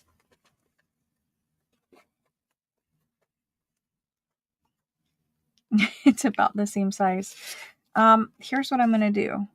I'm going to use this. Just want to make sure I got enough glue. I'm going to use this one here. And I'm going to piece this one down at the bottom. It goes more like that for pattern. We're going to decorate everything that we do anyway, so it's not going to matter. See how that one's hanging off? Don't care. We'll cut them all off at the end. This is supposed to be fast, and you're not supposed to think quite as much as I'm thinking about it. You're just supposed to glue it down and cover it up. This is the base layer for ephemera, so it's going to be decorated. We don't have to stress about it being pretty right now. This is more just covering it up. I think I want to take this little line off of here. I thought maybe I might use it for white space, but I'll take it off. And let's go ahead and put this one right here. I don't want to line it up, so I'll move it down. See how they're not lined up? It's just visually a little, I think, better to do it that way, in my opinion. If you line everything up, it's fine. It's just a different look. That one's not going to quite fit there, so I'm going to leave it over. And we will come in with another piece and put it right here. Okay, then I'm doing music. And then I need book page. Apparently I only have like one type of book page in this pile, so not a whole lot of book page. Yeah, that one definitely should have had a little glue under it. If you have made a mistake like I just did and you didn't, first of all, I pulled the nozzle off of my art glitter glue. But if you need to come back in and put art glitter, you can, or you can wait until you cut it. But that one just needed a little art glitter. It's rag paper book page. Sometimes you can get the glue stick back under there and cover it. I just didn't want to tear the paper. So let's find some small pieces for these two little areas. I would really like,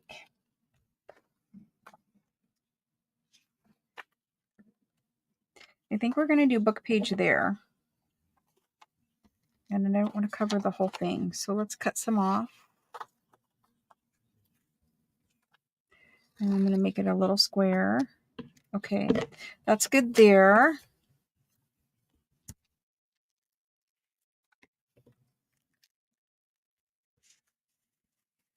I am excited to get my Christmas tree up. I'm still hoping to get it up today. I don't know if I will. I asked if anyone else had theirs up. Ria says, yes, you do. I don't know if that's my answer to my Christmas tree. Diana B, do you? I asked a little while ago and then I forgot to look up. Or is that in relation to the wedding not sending? You get young people do that? I don't know. Let me just ask again. Who, if anyone, has their Christmas tree up yet? That's an interesting piece. Let's put that one there. Just a little piece of it. I'm hoping to get mine up this evening. I need to rearrange some things to get it up. My house is too small and doesn't hold all of my things. I have a treadmill in the way right now that needs moved. See how this paper came up? That one I forgot to put glue where it was going to overlap.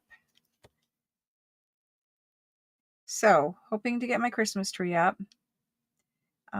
Outside also needs decorated, but that'll happen later. The 1st of December, a lot of people wait until after Thanksgiving. I do not. I like to have my tree up on Thanksgiving or at Thanksgiving, you know. Thanksgiving to me, I mean, I know it is not this, and I'm not trying to be offensive to anyone, but Thanksgiving to me is more of a Christmas holiday. It's more of like the official beginning of the countdown till Christmas. I don't, you know, we do the whole thankfulness thing, but it's really like in relation to Christmas for me. You know, when it gets time for Thanksgiving, Christmas is here. All right. I did like this ledger. Let's use a piece of it here. Lots of white space on this one with just little hints of the Italian paper. Let's find a wide one for right. I am going to do that. Let's put it there. Let's just do it.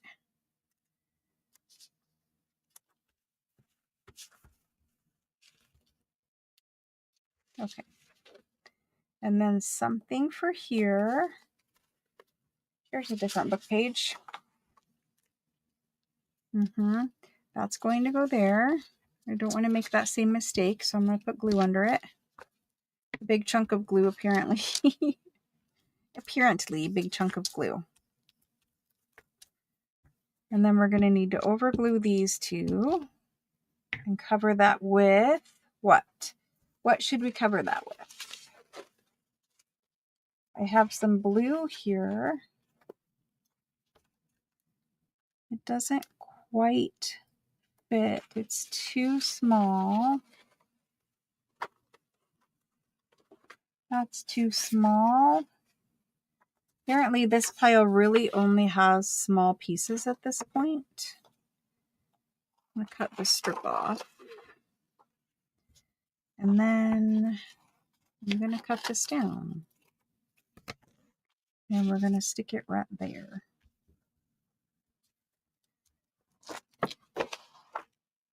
I need to get my Christmas tree up because I know once we get started with this week and the next couple of weeks, I will not have time to do it.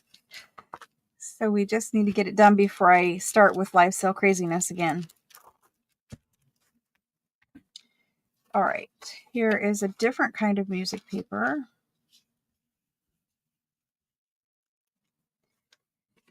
Here is a different kind of book page. We'll save that.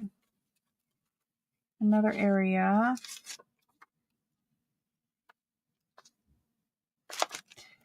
I think we're going to do book page right here. And I'm going to cover up the title of this song. I don't know if you are the same way, but I can't leave titles of songs showing that have like a Christmas theme or, you know, a certain kind of theme that doesn't go with everything. So I'm aware of the theme that's going on, or the titles of the songs matching my theme. I need a bigger piece of paper. I have this one, which is very similar. Let's do it, and let's do a big piece of it right here.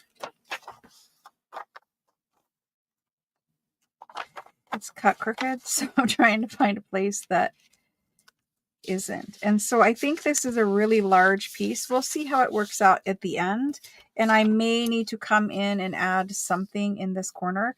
But for now, we've got our board covered. There is no areas that do not have a piece of paper on them.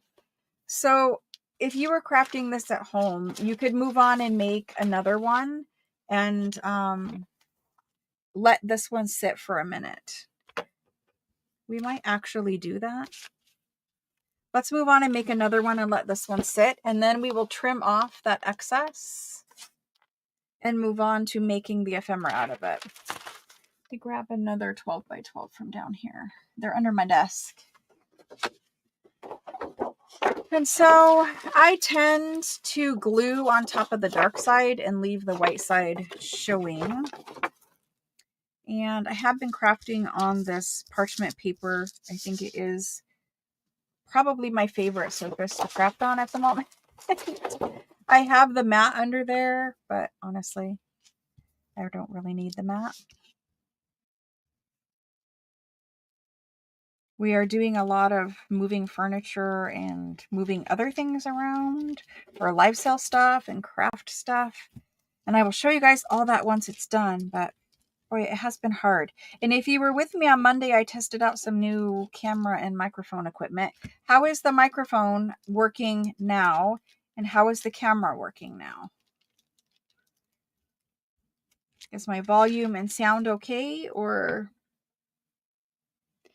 your parents keep your tree up all year? That's awesome, Ria. I love that. I wish that I could do that. I just don't have the space. buffet style the Saturday after Christmas for the whole family. That's awesome. Huge affair. Love it. Love it. Oh, the Thanksgiving. Oh, wow. That's awesome. The Terror Twins. You need the kind of ornaments. So this is another pet peeve of mine, and I'll talk about it. But Maria, you need the kind of ornaments that are the non-breakable kind for the Terror Twins.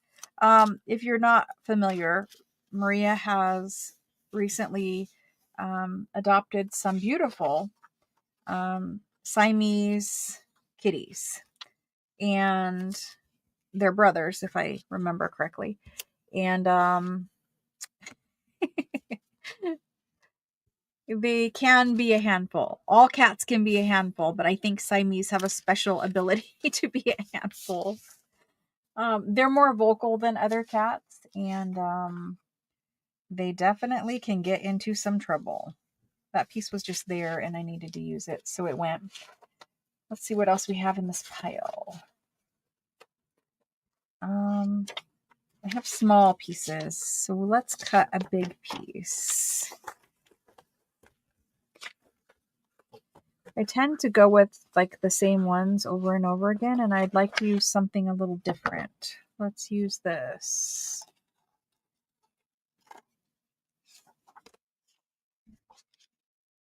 So that's going to go there. We're going to cover up a little bit of the extra white space.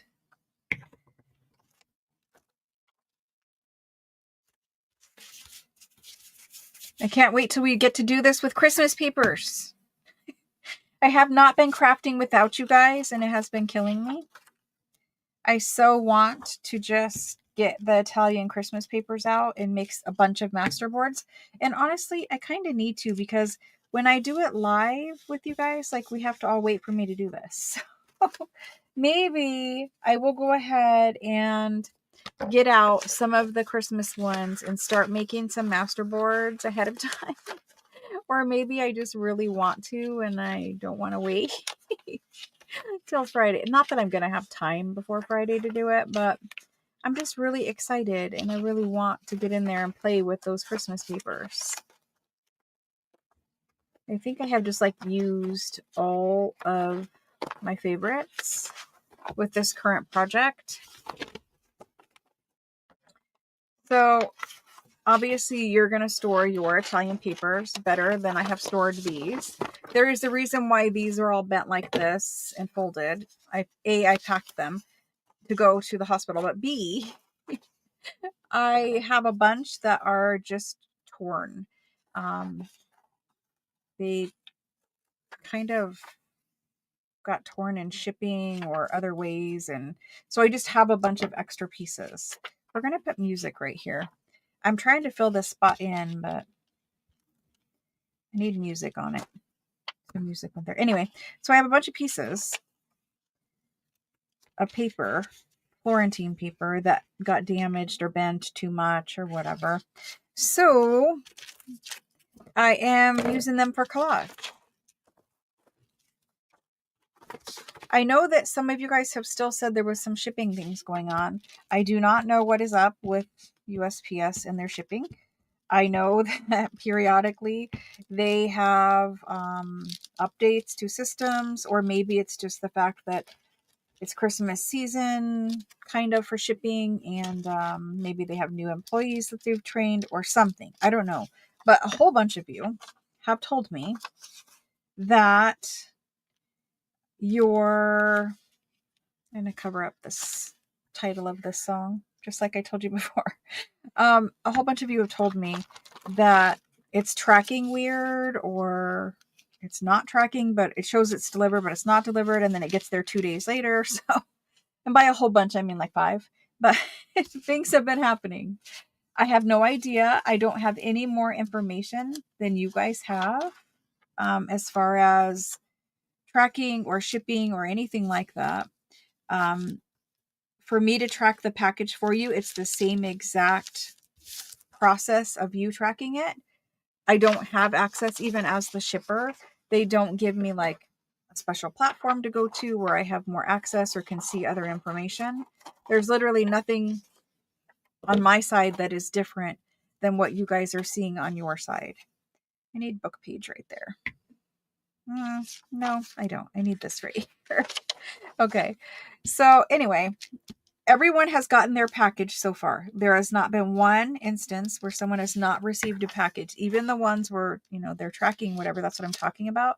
Even those ones, they still have all received their packages. They just, like I had one this morning, that message, and it's like, oh, well, it says it's delivered, but I didn't get it. And then, oh, I got it later. I didn't realize it was here. So sometimes some people just, they think it's not there, but it is there. They get a lot of packages that day. They don't realize, what's what or whatever. But I think sometimes the USPS tracking also is off. And I haven't seen it many times until just recently. And for whatever reason, in the last couple of weeks, I've had several of you message me saying tracking is showing it's not moving at all, or there's no tracking or whatever. And then it gets delivered like the next day or whatever. So I'm just saying, obviously something is going on. I do not know what. There's no other information that I can tell you because I don't know. All I can say is every package is insured and every package has been delivered so far. If there was ever an instance where something happened, we're all covered. We have insurance. I pay for it for that reason. I want to make sure everybody gets their stuff. Sometimes things might happen and it just makes me too nervous to not have insurance. I need book page really bad on this one. We have lots of ledger and handwriting and no book page. So I'm not trying to make people nervous by talking about it. I'm trying to get you to understand that I don't know what they're doing at USPS. I know they are working hard and I know they are doing their best. However, from time to time, there are little issues, and it's mostly related to tracking, where tracking is not updating, or maybe they forget to scan it or something like that, but it all works out in the end. And I will say again, and I said this last week too, just so you're all aware, tracking is taking, shipping and delivery is taking around 10 days right now. It sometimes is faster and it sometimes is slower, but what I've seen right now is about 10 days, which is quite a long time, honestly. But we're getting close to Christmas season, or, for shipping, you basically are in Christmas season. So anyway, that's all the fun news about that. It's kind of a fiasco for all of us. It's a fiasco for you guys, and it's a fiasco for me because I'm like, why can't this be smoother, right? Like, why can't tracking just constantly be updated and be accurate instead of just being random and all over the place? Anyway, that's the situation with that. But when you guys get your tracking number, it's always emailed to you. And tracking, let me scroll down so I can see comments. Tracking is always emailed to you. It is always the most up-to-date information available. If it's tracking weird for you, it would also track weird for me because I literally log into the system and do exactly the same thing that you're doing. And yeah, we just have to deal with the systems that we got. Unfortunately, there are some times where it just, it's not quite as smooth. Not there, but definitely here. Okay, this is the last one we're making today. I mean, we're going to decorate them and cut them and all that kind of stuff, but I'm just saying last masterboard. I'm not going to sit here and make masterboards for hours. I mean, we could, but I'll run out of things to chit chat about very quickly here. All right. So we've got glue everywhere. I'm going to stick this here with all that white on it, and then we can cover up this white right here. We need more Florentine paper, and I really like using this pattern. It doesn't really matter to me whether it's pink, purple, the tan, the blue, whatever. I really like this pattern of paper. One of my favorites. I think for Collage Masterboards, it's just a good pattern. I'm trying to slide it, and it's not wanting to slide. Okay, all that's left is right here, this little L shape right here. We need a whole lot of pattern there. The blue would be good. It's a lot. Let's cut a long strip of blue. And put it right there. And then I can cover up some of this white right here. I hope you guys are making masterboards with your Florentine paper. I know several of you said you will never cut it up and you will never use it. You're just going to hoard it forever. And I will say, you know, you do what you want to do, but the fun of getting the paper and having paper is using the paper. It's not very fun just to stare at. Like, I get, you know, you might want to stare at it for a little while because, you know, I did too when I first got it. But the fun is the things that you can make with the paper. So hoarding, you know, hoarding is natural to us for what we do because, you know, we get all these antique documents and stuff like that. And, you know, yeah, you kind of want to hoard some of it sometimes. But the joy comes from using them, not hoarding them, and also sharing them, right? The joy is sharing them too. Whether you're sharing them in a journal that you made or you're sharing them. See how I just left this huge piece? It's just easier. You just snip it off. You're done. So we made another one and we will trim that one in a minute. But before we do that, let me close this glue stick. And since the heater's on in the house, everything has been super, super dry. Speaking of that, let me get a sip of water.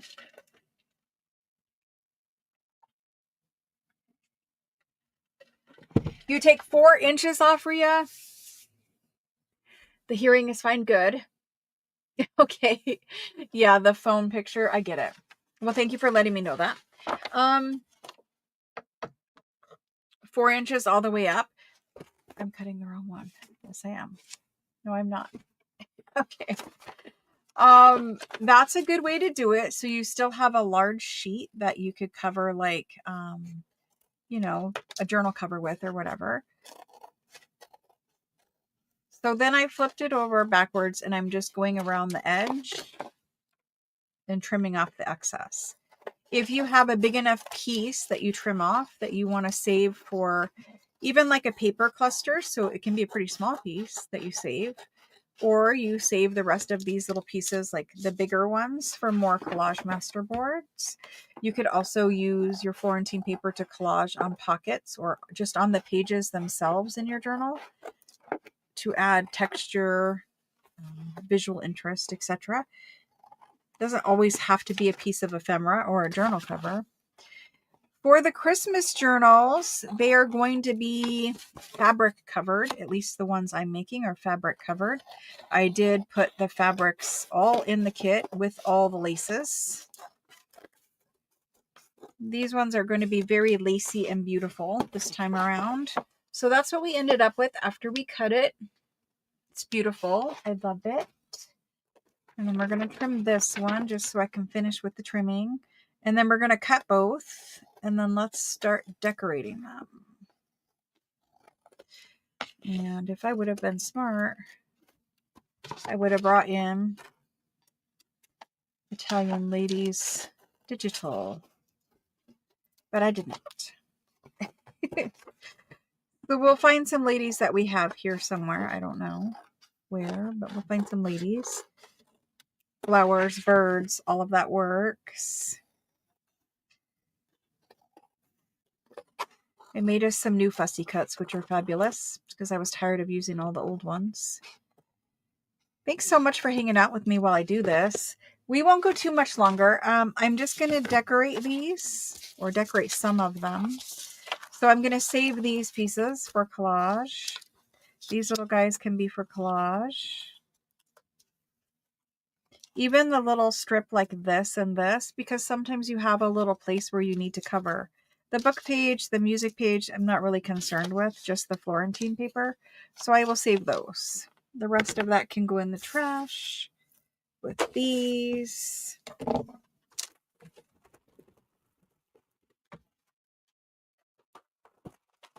All right.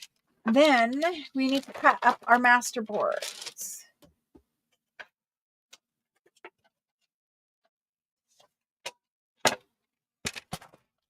I really want to finish, at least have everything in these journals. So when I cut up these, I need to cut them up to fit the specific places that we need. So in this journal, just looking at this one, there's going to be leftover tags and journal cards of random sizes that I can stick anywhere. But there was specific places in these journals that we needed something. And so sometimes I will take, you'll see me do it here shortly, but so like any tag or journal card could fit in that pocket. But I will take a sticky note and I will write down the exact measurements that I need for each journal. Like any tag will fit in there, any tag will fit in there. I don't know why I had pocket back to pocket. That was a boo-boo. I'm quite certain. Okay, they're not. They're one on each side. I never put a pocket, so I thought this was one page where there was a pocket here and a pocket here. I never do that. I always only put one pocket per turnable page, unless I made a boo-boo, and I thought I did there, but it was just 2 pages stuck together. This is the one where I need a very large journal card for.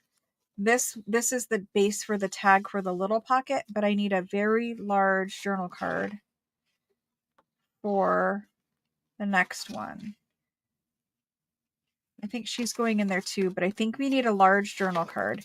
And just so, you know, my brain knows, I need a journal card that is about 4 inches by about, let's say 4 by 7.5. So a very large journal card. And I think I need 3 of those. Everything else already has a base in it. We probably need a large journal card for that pocket that I made. This has that goes in it.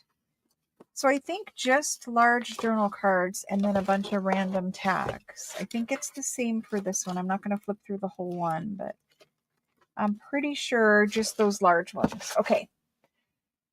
So let's go ahead and take one of these and make, this one is the most dry.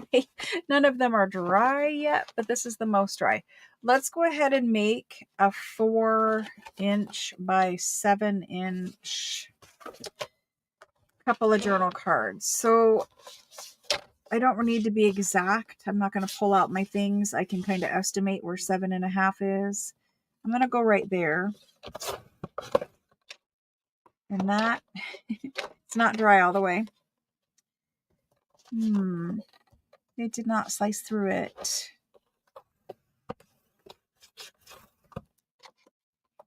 What is wrong with my cutter today? It's just not sharp. I don't know. It needs sharpened. It needs a blade replaced. Anyway, that was fun. Now we're going to cut it with scissors. I guess I could put it through and cut it from the top part down. Let's attempt to do that rather than scissors. Even if I'm off a little, it won't matter. See, it's just not cutting. And it's not the cutter. I'm quite certain it's just like I need the blade snapped in more. Yes. The blade needed snapped in more. Yes. Okay. Cool. That was a struggle. Okay. So this is the 7 inches, 7.5 basically that we needed. And when it's not dry, it will tear. Just like that little edge right there did. In the end, it's not going to be a big deal. But when you do yours at home, make sure yours is dry before you cut it, or be rough with it in the cutter. And I did have trouble with it, but if we're cutting it upside down so we don't see, we have the height of our journal card, we need the width. So we're going to do 4 inches. It does cut now, so that's good. And for this one, I'm going to get 2 journal cards, possibly a third if I want a skinnier one. I think we're going to go ahead and do the skinnier one. It's just a hair, and it's because my 4 inches wasn't quite 4 all the way. So these are very large journal cards. They're very busy, but they're going to get a very large lady put on them that is going to cover up and tie in all of these bits of paper. So let's focus on making those with 3 large ladies. So that's that. And then for these ones, they're 5 inches, right? They are 5 inches. No, they're a little over 4. I don't know how we did that, but a little over 4. So a little over 4 is tough. They can be cut into a couple large journal cards, which is probably the best thing to do with it. So I'm just going to make them large journal cards. This Masterboard was a little weird because I had to have those large ones. So we also have these ones. They're just going to be journal cards. Again, you know, once you put your focal point on there, it will look a little better. They're bases. So that's those. We have journal cards done. Now we need just like straight up tags and pockets. So this one is super wet. Like I can see bubbles in there. Just want to burnish those down a little bit before I attempt to cut that. Whatever, it is what it is. Let me cut some 5-inch pockets. Let me cut some 5-inch pockets first. So if I cut that there, I think that's good. I better not cut 5-inch pockets. I better cut 4.5-inch pockets. 4.5-inch pockets. Here's a strip of pockets. If they're 4.5 wide, then I want them 3 inches tall. So this will give me 4 small pockets. And that's just to add somewhere that needed a pocket. We don't have many spaces that probably need a little something. Oh my gosh, I just cut that at 4 inches. So we have a deep pocket and a shallow pocket. This little guy, I'm tempted to just make little tags with. I am going to make little tags out of him. I can't talk and craft today. Maybe it's just that I'm all crafted out. I don't know. Okay. So this one was supposed to be 3 or 4 pockets. We ended up getting 2 pockets out of it. And we got 2 small tags out of it. And yes, I'll show you them here in a minute. Well, I guess I could show you now.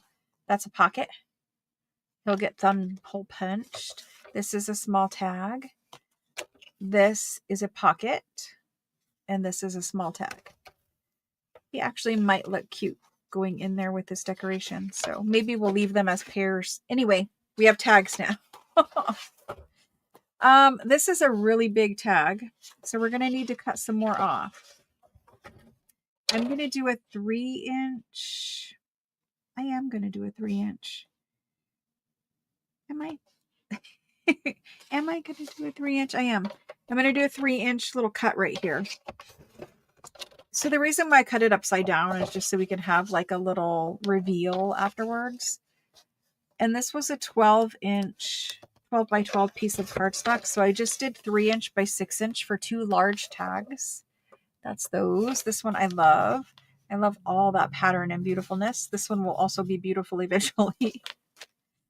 And then we have this. And for this guy, here's what I flipped him over on purpose because I really want to see what I'm doing with it. But this guy, I'm going to go ahead and do into 3-inch pieces. I wanted to make sure that I wasn't like getting a whole big chunk of pattern, and I don't think we are. So this one has hardly anything on it, just little bits. Those can be pockets or tags. They're 3 inches by 5 inches. So this one is the one I was worried about. I didn't want to get like a gigantic, there was a potential to get just a pocket that had just that on it. It wouldn't have been terrible, but I was trying to avoid it. So there's that. We're done. We cut them. Oh, I am so tired. I need a nap today, but there's no time to have a nap today. Okay, for decorating all of these. Very simple. Flowers, ladies, birds. Very, very simple. First ones I'm going to work on are those large ones, and I need ladies for these. So for ladies, hello, Crafty Corey. Hello and welcome. The blade wasn't in all the way. I don't have the scoring blade in mine, Rhea. The scoring blade I just popped out of mine because I'm never going to use it. But it just, the blade wasn't snapped in down far enough. Yeah. Okay, so let's find some giant fashion ladies for this. Where am I going to find those? Hopefully I have printed some. Oh my gosh, we have more ephemera right here that's actually decorated. A lot more. Okay, cool. Well, I didn't know we had all of this. This is what happens when you don't work on a project for a long time. You forget what you made and what you didn't make. So we have lots more ephemera. So maybe I don't quite decorate these right now. I don't know, but we have extra pockets, so I don't need extra pockets. There's 3 extra pockets, 4 extra pockets. These large lady tags can definitely go. I mean, look, they're almost identical to size. So these ones can definitely go in there. And there's those pockets. So that's cool that I found that. I did make these 3 little documents. I forgot we did that recently. We also made these envelopes with that wallpaper that you all loved. So see, we have this huge pile. This is a base for a tag. That can go in the bases pile. I made these, which were going to be made into tucks. We made these. So see, there's a ton more. We're done. We don't need to make any ephemera. I forgot that we did this during our last craft with me. Oh my gosh, guys. Totally spaced it. But all of this was made. Super large journal card. All of this, these are all glued together and they were supposed to be ready to use for pockets. So we're going to have a little decorating session and finish those up. And then we're going to glue those in. Lots and lots of bases though. And that's awesome because even in my Christmas journal, not everything is going to have Christmas paper on it. So I can put a Santa on here. That's fine. I didn't know we had all these. Cool. Awesome. Well, if I just would have looked behind me, all of this stuff was right in the bin. Here's more finished things. Those are all unfinished. This whole pile is unfinished. That's finished. That's finished. These are unfinished. These are for a different journal. These 3 right here are for a much more springy journal. This is supposed to go on here. I'm like, where does that go? So you can see these, not really the color way that we're going. There's a belly band in progress, a journal card, and a tag with a tag inside of it. That can go in unfinished for now, but honestly, it's nearly finished. These are also pockets, and they could go in any journal. And then I have all these corner pockets prepped and ready. I need an unfinished ephemera box now. Usually, I just finish my ephemera. Now we have lots of unfinished. Okay, never mind. Never mind, we have a lot. All right, let me clean up this collage mess quick, and then let's finish our journals. Do I need to clean this up right this second, or can I just push this off to the side? I need these to stay in case I find that I need a pocket somewhere.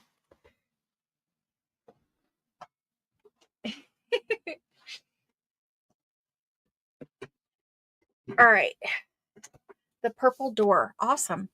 All right, let's go to, I don't care which journal we pick, but let's go to one of them and figure out what we needed where and stick some stuff in some pockets. We have a massive pile of things, and some things like these and these and these, we made one for each journal. So I definitely want to fit, because there's 3 of them, each one of them.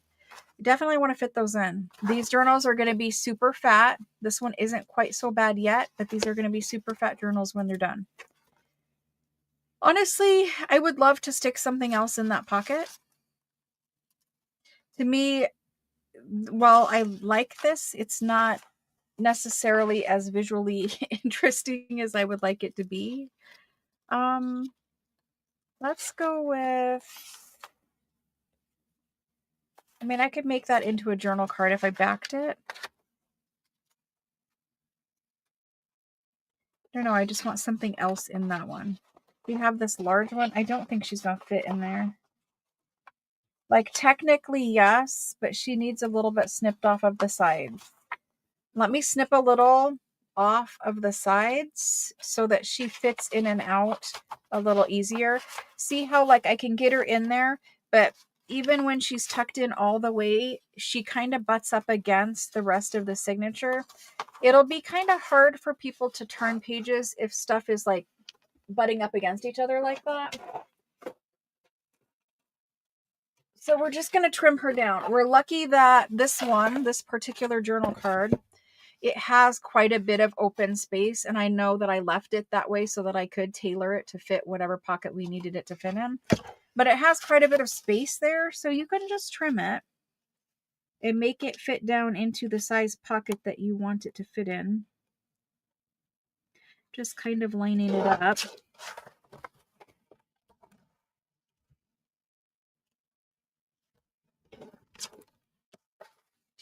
I think this is going to make us happier. And then let's see how she fits.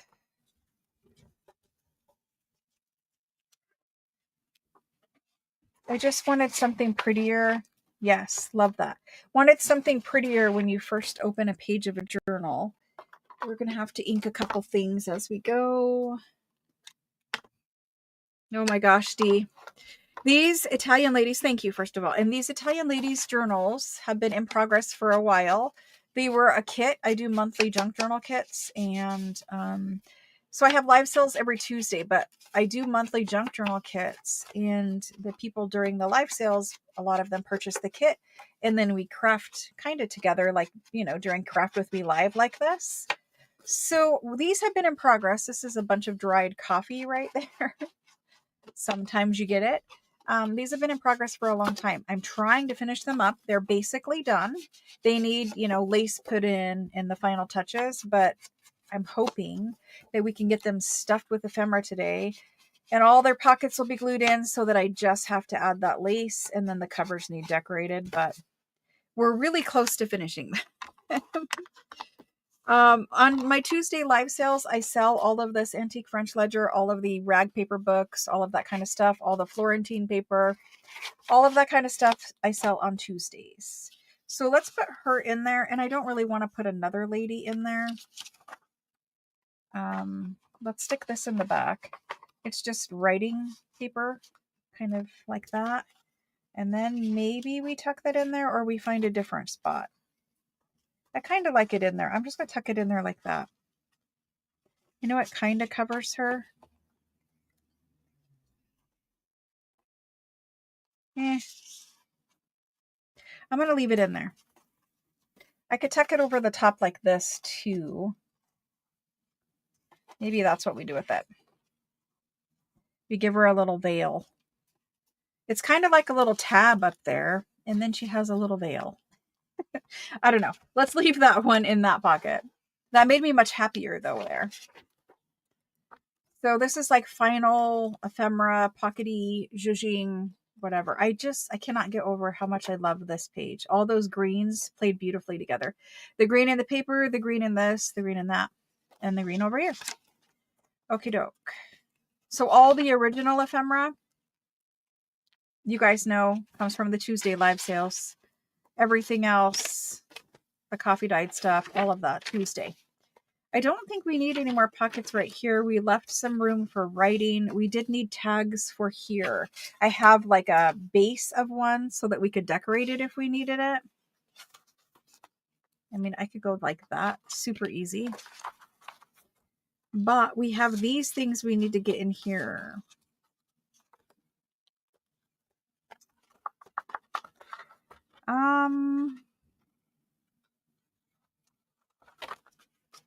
I kind of think maybe...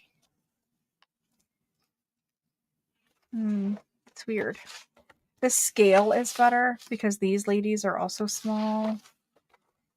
Let's see what else we have. And those big ones we're saving. Okay. Let's leave that in there. I'll put this in unfinished and we'll move on. That one's good. This one's good.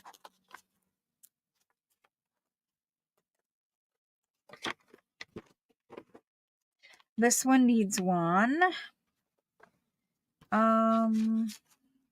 We have like a document, but I think it's too tight of a fit. It is. We have this journal card. I like all the botanicals. We'll do that. Still need to figure out center. Have not done that yet. This is a larger pocket. And so I could get a coin envelope to go in there if I wanted. But I was really hoping just to like paper clip this on the top of a page. I also have these tag bases. These tag bases were the tags to go into these if we decided we were going to do tags in them.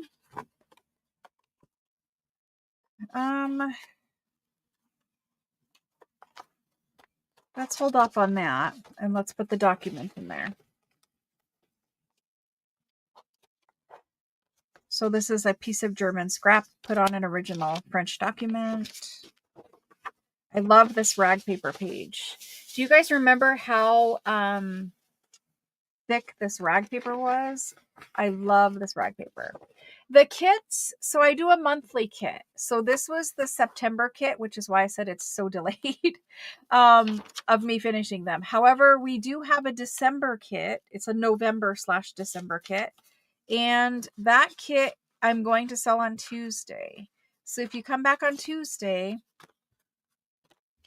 that kit will be available for sale on Tuesday. Or if you want to send me a private message, I have sold the kits ahead of time already anyway to some of the people who come to the live sales on Tuesday.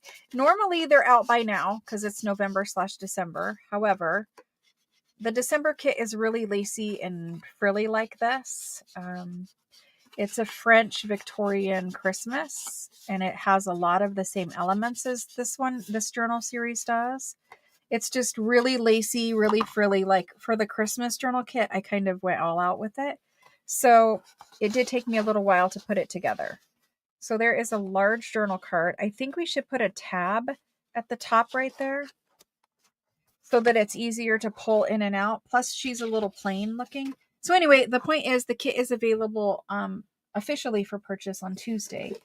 However, if you know that you want a kit, like I don't have a kit in here to show you, but if you know you want a kit, you were able to tell me that, you know, in private messaging or whatever. I don't generally sell things during the craft with me's just because I'm looking for a scrap piece of cardstock to make a tab with. I don't generally sell the things. I'm just going to use this coffee dyed index card so that I can put a tab on this. I'm kind of losing my train of thought, but the point is, if you want a kit, the kits are available for officially Tuesday, or you can message me and get one that way. I just need to make sure this piece is big enough to fit in here. It will be, but it will be a tight fit, and I think it will look good there. So to make tabs out of Italian paper quickly, I always put them on cardstock. Generally, I have a scrap piece of cardstock I can use. But if you don't have a scrap piece of cardstock, just take any type of cardstock. It can be even junk mail because you're not going to see any of it. It doesn't have to be coffee dyed. Nothing like that. Just junk mail cardstock. And glue your Florentine paper over it because your Florentine paper, while it is thick and nice, it's not going to be sturdy enough to cut just as a tab by itself. So you're going to want to back it to something. So I just took that scrap and backed it to any type of cardstock that you have. And then at home, you're going to wait for yours to dry. But during the live, you're just going to go for it. And if you get glue in your punch, you get glue in your punch. I do need to trim out this little bit, though, because it's not going to slide in my thing. Not going to slide in my punchy. So the point of the kits is that we all can make them together, or you can just get the kit and totally do your own thing. You, by all means, don't have to do what I'm doing with my kits. But we're going to make the French Victorian, at least what I'm doing, French Victorian Christmas journals. I usually make 3 of them at the same time. Like the Italian ladies, there's 3 of these journals sitting here. And they're all almost done. But little things like this, like, you know, if you're a journal maker, you know how long it takes. It takes a long time. And you got to do every little bit of it, right? So let's put a tab on her. She could have a little more decoration. Honestly, you could color her with those Tim Holtz watercolor pencils that we were coloring them with. I did a video a couple of times ago. So she could have more color added to her.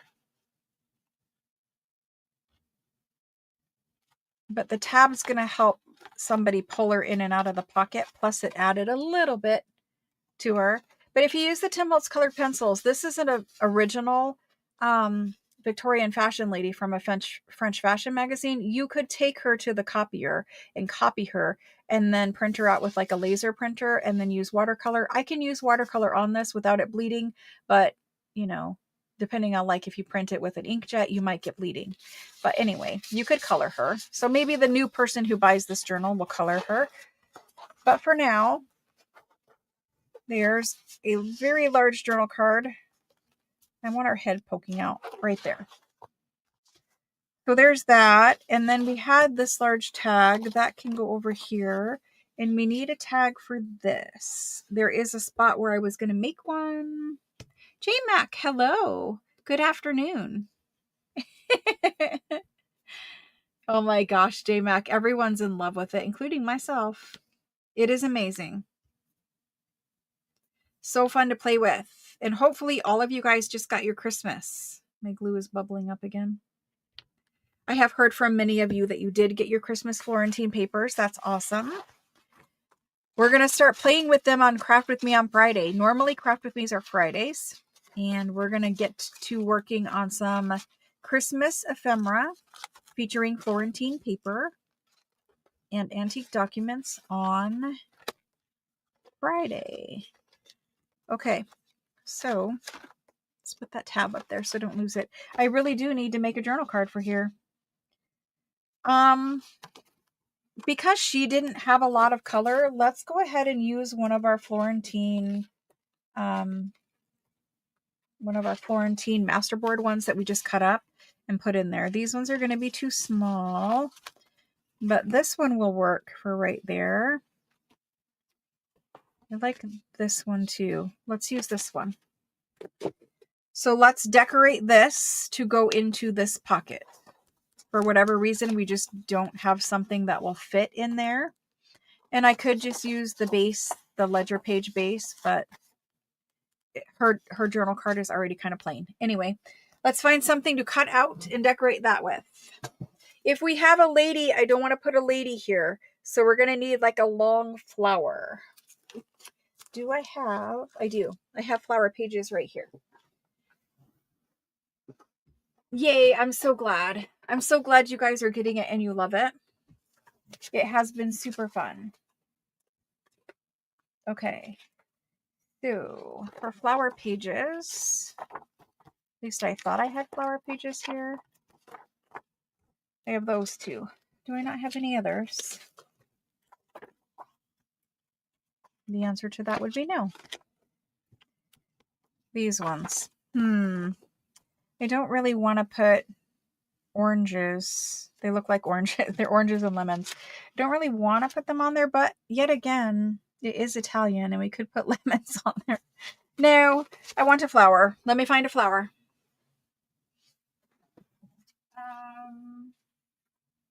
Here's some flowers.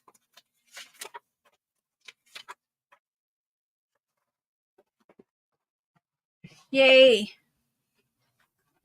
So D.E. Lambert, if you just send me a private message or come to the sale on Tuesday, then I will definitely make sure you get a kit. Let's put one of these tulips on there. Color-wise, they match what's going on the pocket already. And we'll have botanical and botanical. It will be fine. Let's go ahead and cut one out. I'll rough cut it and then I'll go in and fine tune it.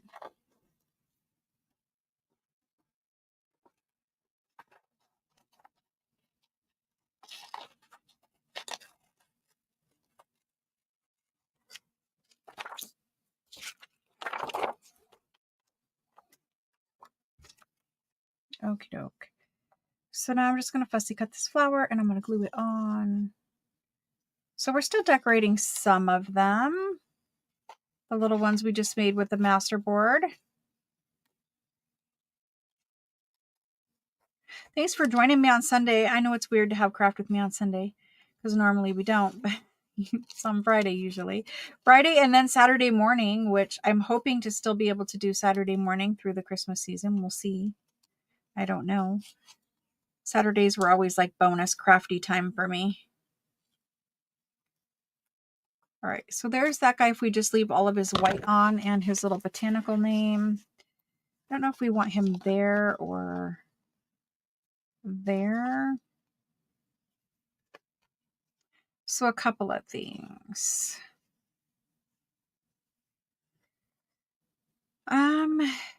We've got like little strips of paper showing. We've got a little strip of blue here. We've got a little strip of pink here. We've got weird like little strips.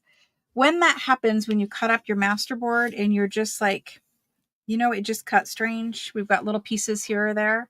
Don't be afraid to go back in and add book page to ground your decoration with. In this case, we do need some book page to ground it with. And I have this lovely old French dictionary that's rag paper. So let's tear a piece of that and see kind of, do I want that showing? Do I want to flip it upside down? We just kind of need to ground our piece. And I don't want to cover up all of our Florentine paper either. I'm going to tear off the little edge border. And I'm not going to throw that away because that's super good rag paper. And then the straight edge up here is bothering me. So let's tear that off. And we're just trying to put it somewhere to ground our little thing. I like it right there. Let's do it there. Going down the side like that is better. We still have this. I can live with that side. Let's glue this.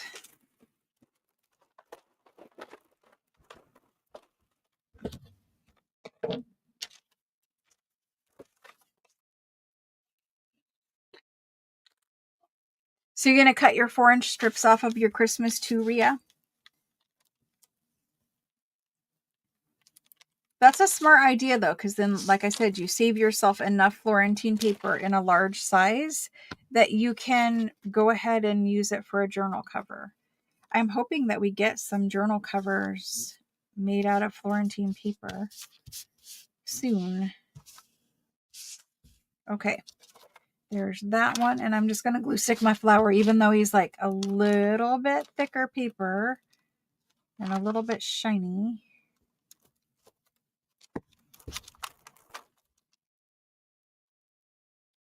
And we're going to stick him on. And then these little words down here, I'm going to save them and leave them on there. I kind of debated. I didn't push them all the way up on the tag until I was sure that we're going to need them. And then this stuff down here, you can tear that off, but honestly, it's just garbage if I tear it off. And I'd rather glue stick it and flip it over. At least it adds a little something there. Some kind of decoration. The little piece of the botanical label I'm going to snip, but the paper I'm going to leave. And then I'm just going to clean up the edge so that when we're sliding it in and out of the pocket, it doesn't get stuck on anything and rip off the whole thing. So there's that. Press that down. And I did buy you guys the Costco scissors too. We'll have those on Tuesday. For anyone who wants them, my favorite General Crafty scissors. So I'm not going to stick this in because it is pretty gluey, but it's going to go right there. And I could cut it into a tag shape. I probably will. But it's going to go in there. It's lovely. I do want it to be a tag shape. Let's just snip that quick. Sometimes when my piece flies and it's just too much work, I just cut it by hand again. It's fine. Okay. hole punchy. This guy can have some seam binding, so I need to go through and add all my laces and all my seam bindings. And there's that one. Or there. Okay, let's let him dry. Let's ink around him and then leave him be. And when he's fully dry, I will stick him in that pocket. Yes, you did. Cool.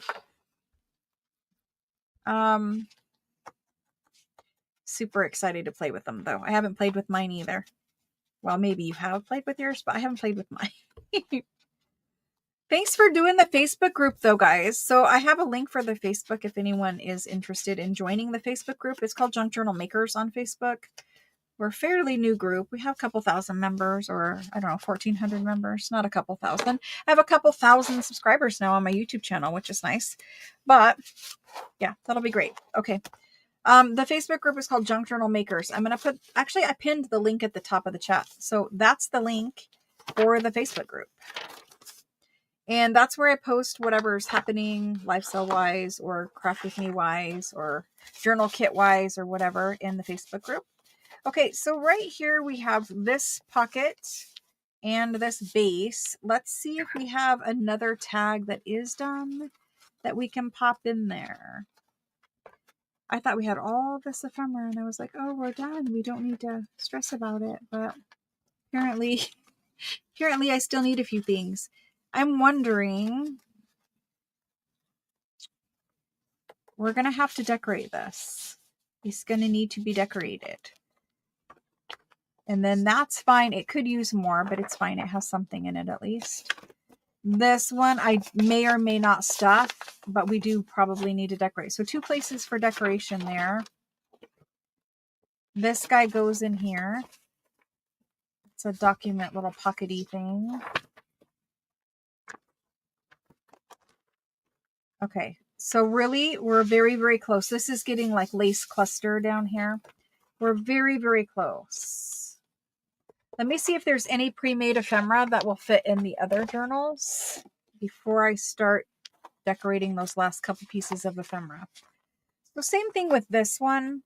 She has a very large tag, and I think we're just going to go ahead and do the same thing. I mean, it worked better last time because it was a larger piece, but I do like it as a little veil. We'll do that. That's fine for that one. It needs something else small in there, and I don't have anything else like super small. That one could go in there.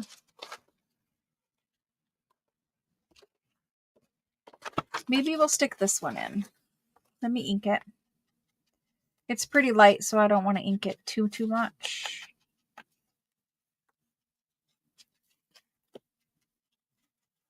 Again, this one was done with Collage Masterboard and a piece of German scrap flower on the top of it.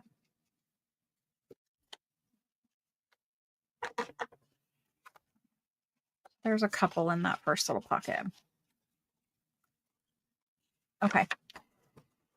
Happier with that. Then moving on. We've got this in here. Let's see if maybe we could put something else in there.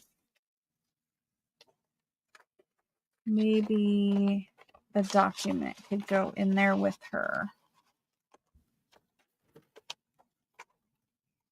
This one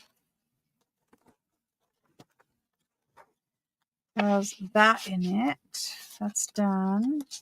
I could use inked around, but we'll do that in a few minutes. Or I'll just do it now because I'll probably forget. Her little tag needs inked around.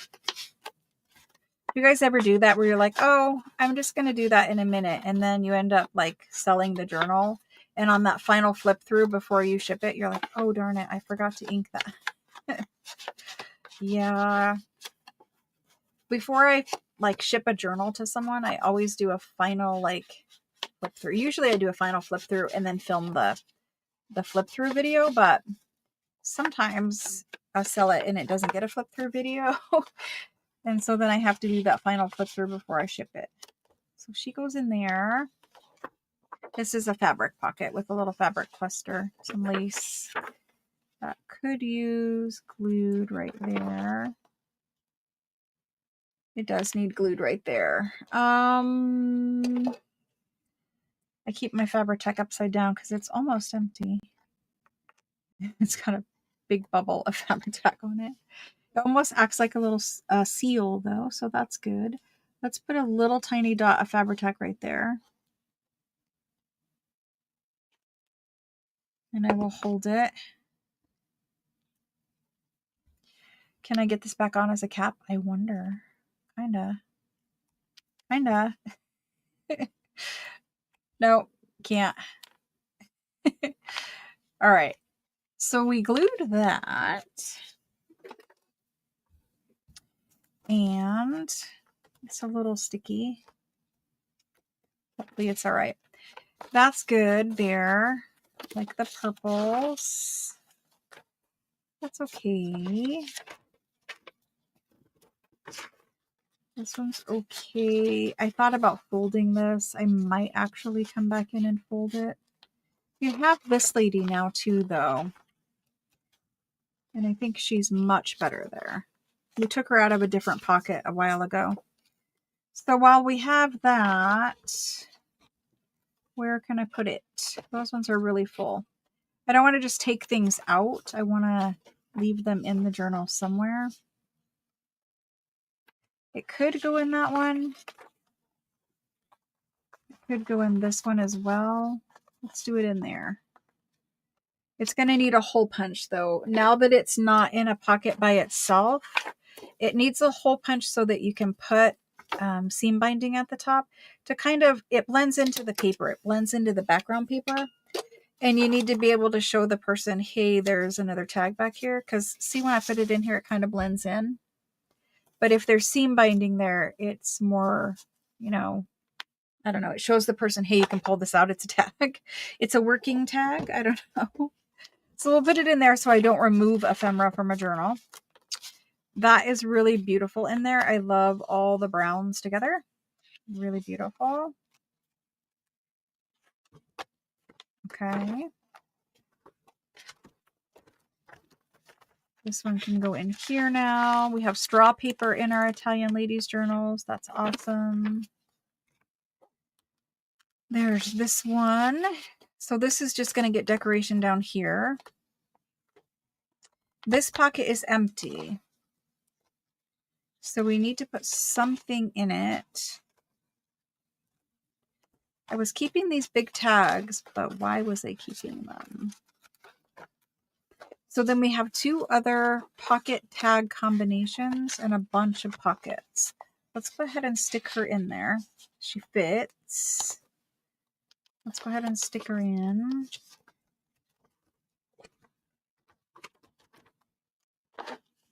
This one. So we need the giant tag for this one. And the giant tag for this one can be this lady. Let's ink around her. She doesn't need a tab, but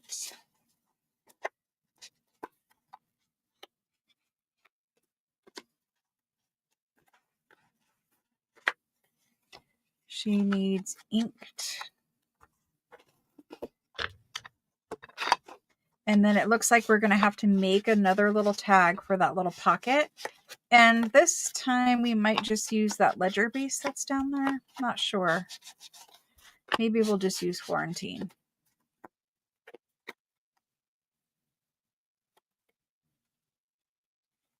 Okay, so there's her.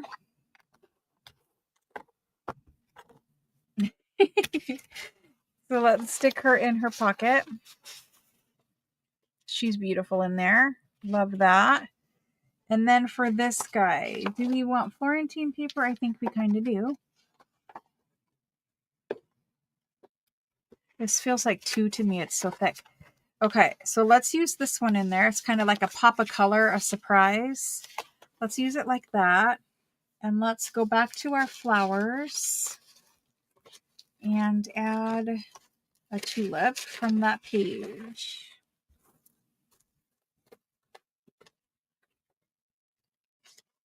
I have a blue tulip right here that I think matches the colors, or a purple.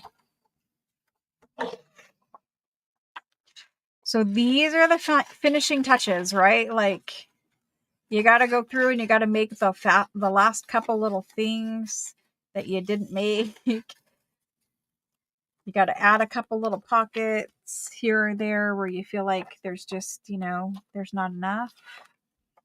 This one is a tricky one to cut out because they overlap. So here's what I'm going to do. I'm going to save that leaf, and you're going to lose that much of that leaf. There's even tulips on the back side.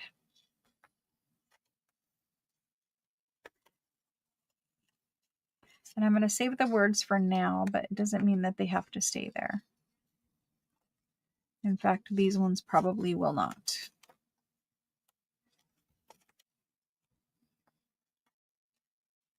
And you can just cut out as much or as little as the white as you want. I do have a bunch of giveaways too. I have been purchasing, like for my Simon Says stamp order, or wherever I've been buying stuff, I've been buying extras because I want to do a big like December giveaway kind of thing. So I've been purchasing a bunch of things for December giveaways. We have a Tim Holtz ruler. We have those Tombow markers, several of those. I have Oohoo glue sticks to give away. The Tim Holtz scissors to give away, bunches of things like that I have been saving. There's more stuff. There's junk journal binding kits. There's all kinds of stuff. I've been saving stuff so that we can do a big giveaway. So this one honestly could use a little more book page. I'm not going to stress about it because you still can see the flower, but in reality, if it wasn't a collage masterboard, you would probably have put some more book page on there. It's good the way it's at. Let's decorate it, ink it, and be done. So giveaway stuff. Awesome coming. I love giveaways. We have giveaways to announce the beginning of Tuesday's sale from the last 2 weeks of sales. So the people who have been commenting on the YouTube videos were entered to win the giveaways for those videos, for the live sale videos. So that's the way we did those. And I'll announce and show the prizes for both of them at the beginning of Tuesday's sale. This one I'm gonna leave because this one is cut to a tag shape. So I think we're just going to leave this one. Are we, or are we putting a tag in there? I don't know. Let's ink it and find out. Well, I just wanted to buy some, because, I can give away, all the French stuff I have here, or whatever, papers. But honestly, you guys have a lot of that because you buy it. So I wanted to give away some other things, tools especially that I like, or my favorite glue, my favorite marker, my favorite binding kit, just little things like that. But I thought it would be fun, it's something a little different. And it's December, and so everyone kind of, everyone will get a gift eventually anyway when we do the December Christmas sale. But I'm just saying, everyone can enter to win some prizes that are kind of like Christmas gifts. Let's leave this one out for now because it's still kind of sticky from the collaging process. But I think we're just going to stick that in just as a journal card, a skinny, tall journal card. And then we come to this one, and this is the same exact pocket of the last journal, and these need their tags made. I'm not going to make it right here, but this one also needs a tag. We have a tag. So all I'm going to do on these ones, and I've left them in both journals so far, is probably put a lady on here. I don't know where the ladies are at the moment, but I will find a lady and put a lady, maybe some book page, maybe some Florentine paper, probably Florentine paper in a lady, and then it'll get cut down to a little tag shape and it'll fit in this little pocket. This is a little pocket right here. So in both journals, we still have that to do. This one I have a placeholder in here, but what can we stick in there? I'm feeling like these, I made these so that we could put them on as tucks. I made them so that they could be glued onto the edge of a page and they would be a tuck like this. But honestly, I need things to go into pockets more than I need a tuck in this journal. Like,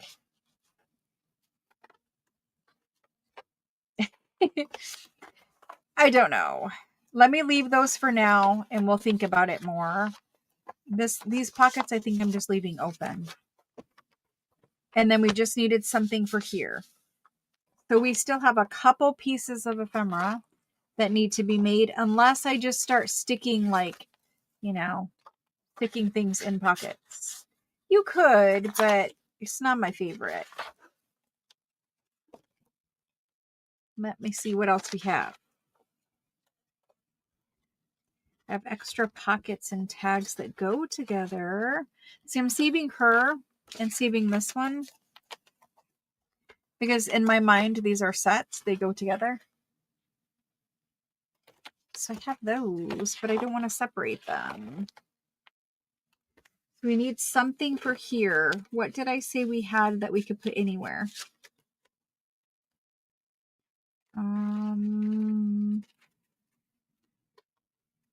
I have a bunch of bases made.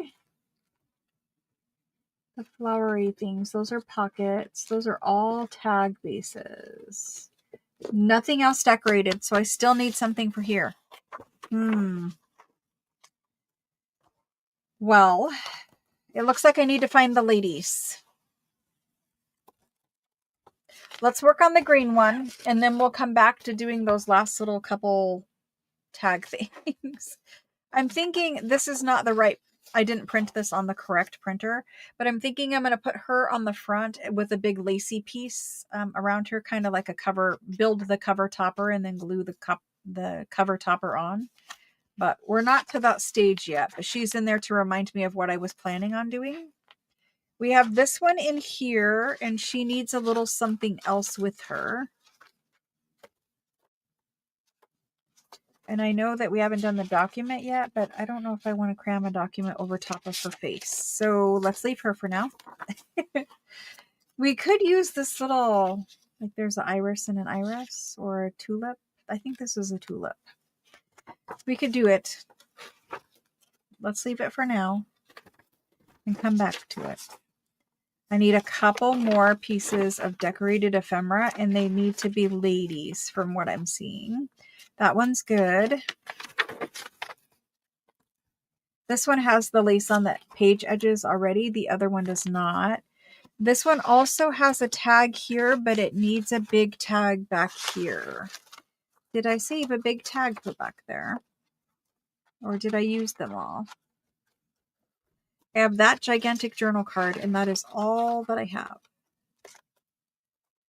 Okie doke. Let's revisit this one in the front, because I know she will fit in that pocket, but will these kids fit in here? If they get trimmed down, they will. Let's change that up a little bit. And let's put her in that other pocket.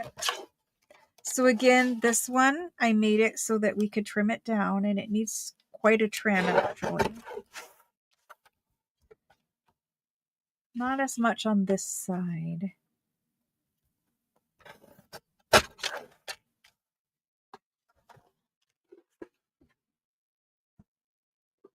Okay, and then for this one, I did the little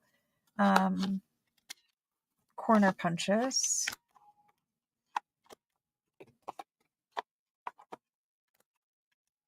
I don't feel like that one's all in all the way. I guess it is. And then we'll ink it. Hello, Faith Ann.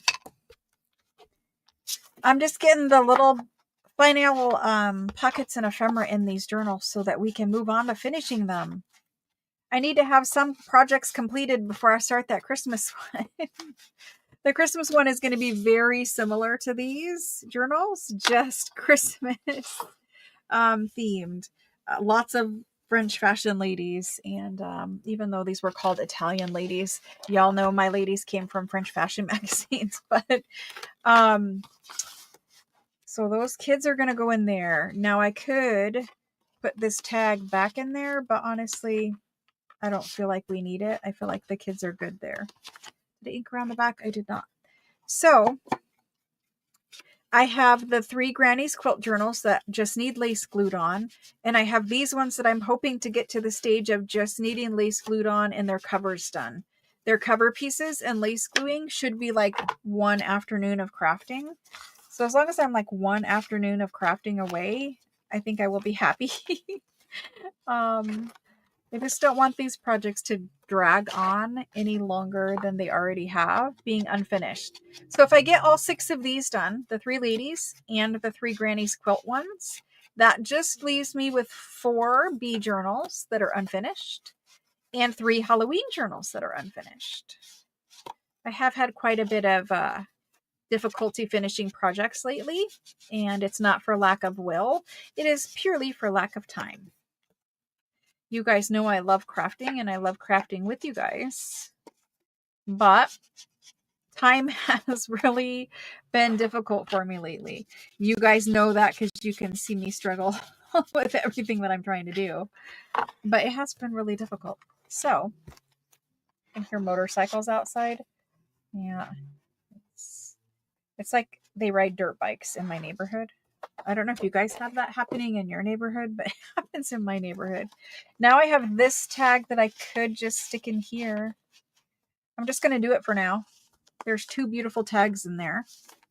I really like this little bit of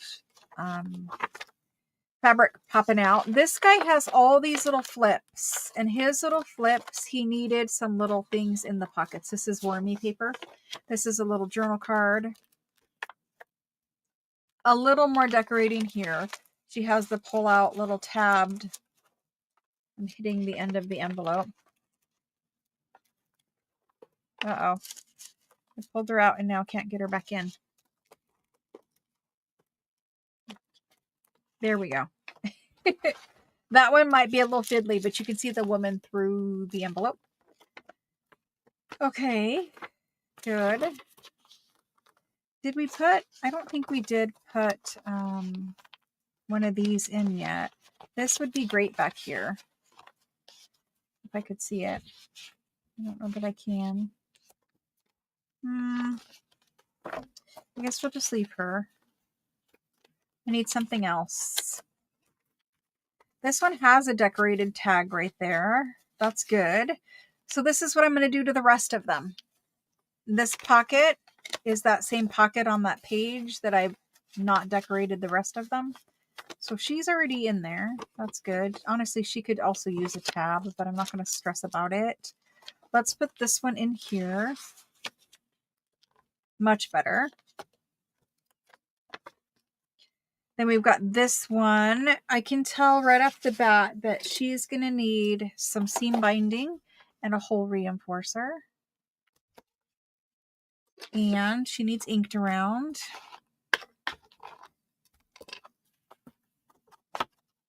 So finishing a journal isn't just making it to the finish line and, oh, I've got all my pages sewn in and I've got my pockets in.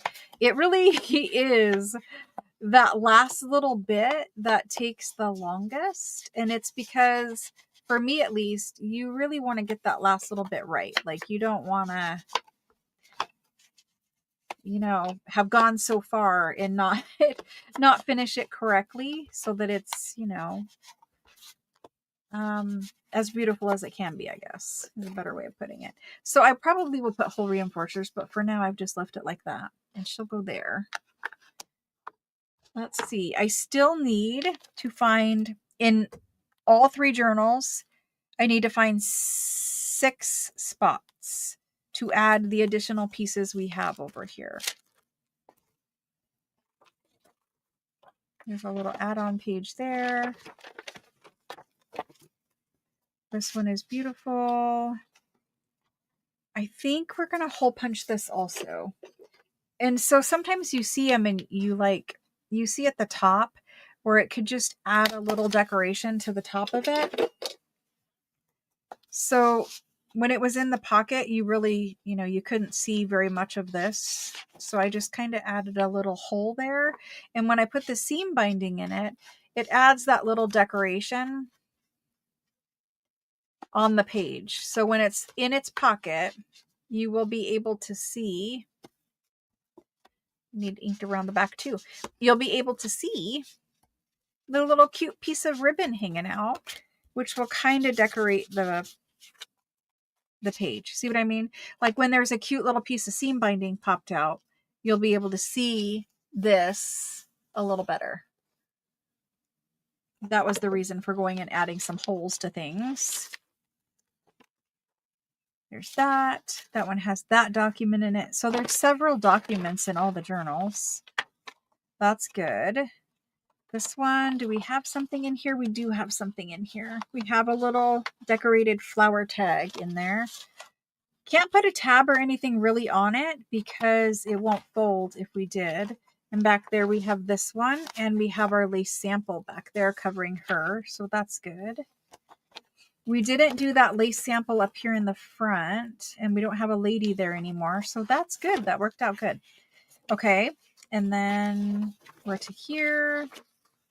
We're to back here. Why do we have like so much stuff back here? Oh, we have this giant piece of ephemera. We didn't do this for the other two journals. This is the only journal that has this giant piece of ephemera, and it does fit nicely in there. So that's cool. Like that. That super good rag paper. And this pocket. So all this one is good. It didn't have anything that I remember that needed me to go back and decorate it.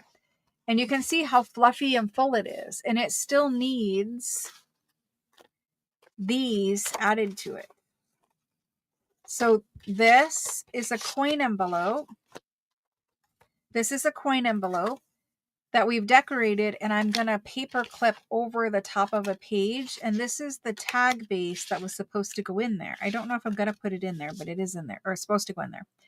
This one we made as a tuck. So you would find a page in the journal that you wanted to add a tuck to. Like maybe you put it here and you add a tuck and you slide something back behind it. I mean, that's kind of a nice place for that, but we just got to be careful with how much bulk we're adding.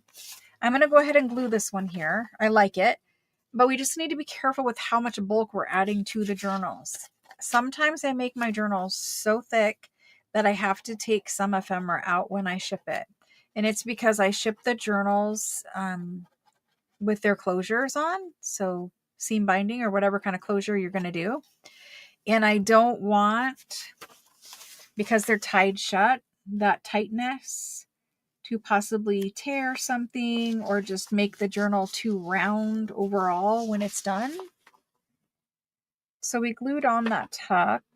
I'm super happy we're getting this wallpaper in this Italian ladies journal. To me, it goes really well in there. I love these tucks. Love the way they came out. The only thing that I wish they would have done before I put that in there is clip this corner. When it's a tuck like that, I love to clip the corner. And that is the biggest clip that this little guy makes, but it's not big enough for me. So I am going to clip the corner quite drastically. And it's just to kind of show the person who buys this journal that this is more of a tuck than a up-down pocket kind of situation. So there's that. It's all glued on. Now the other thing with adding a tuck is usually when I add a tuck, I also add, a piece of ephemera in there. We could just add, a regular journal card in there. That would be fine. It would be acceptable. It's a little big and it's kind of butting up against this paper right here. It's a little too big.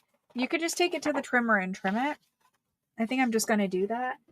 This journal has already way more ephemera than a normal journal that I would make does. So I'm not worried about putting in a blank piece of paper per se.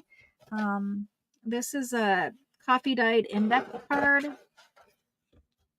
And I just took a strip of it off to kind of make it smaller so it won't hit that other page as much.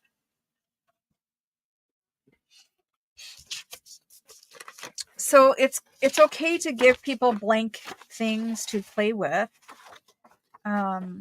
If you have like given them millions of other pieces of ephemera.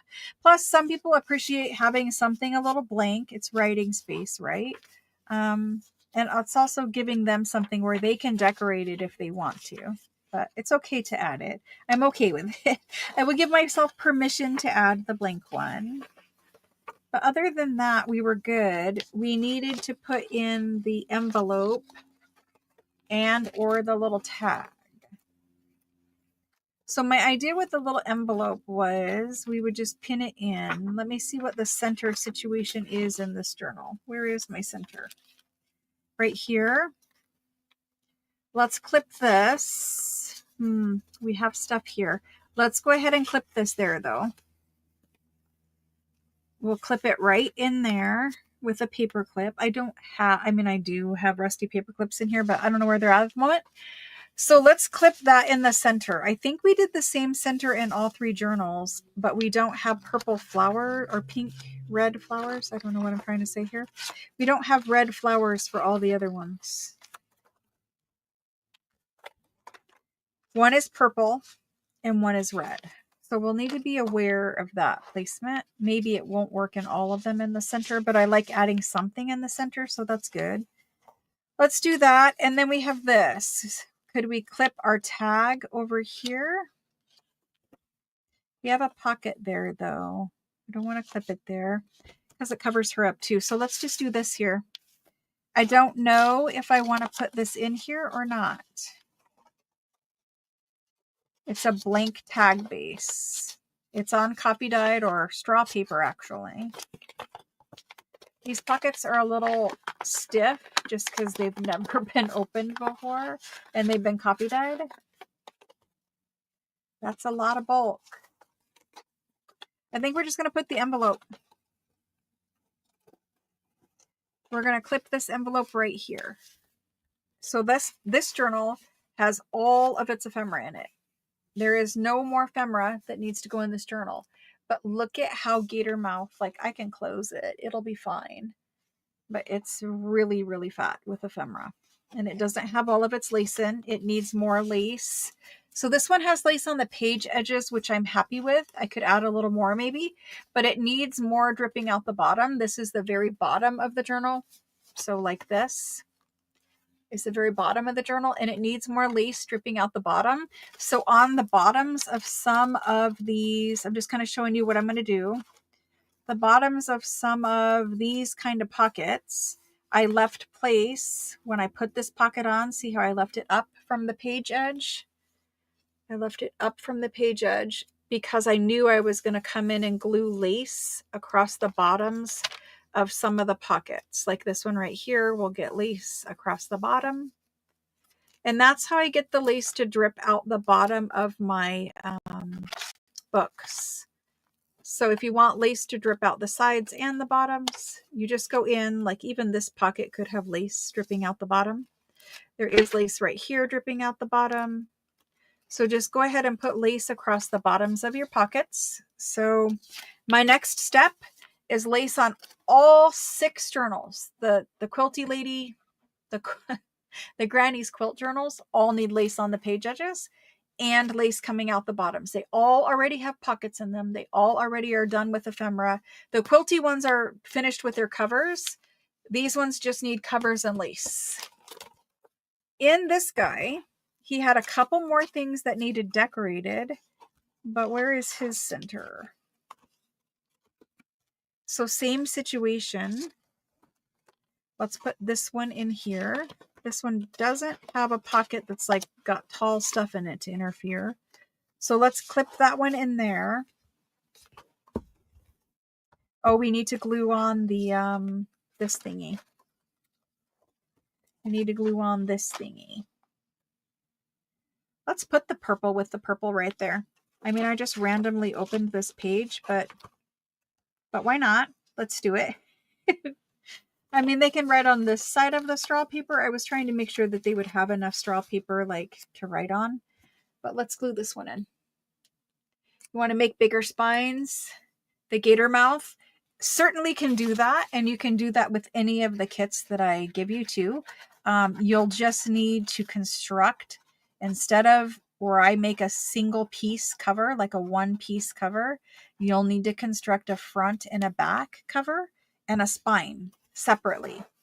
And then again, I didn't clip it. I'll clip it here in a minute, but I showed that in one of the kit videos already, how you would turn it into how you would turn my kit where I make a single signature journal.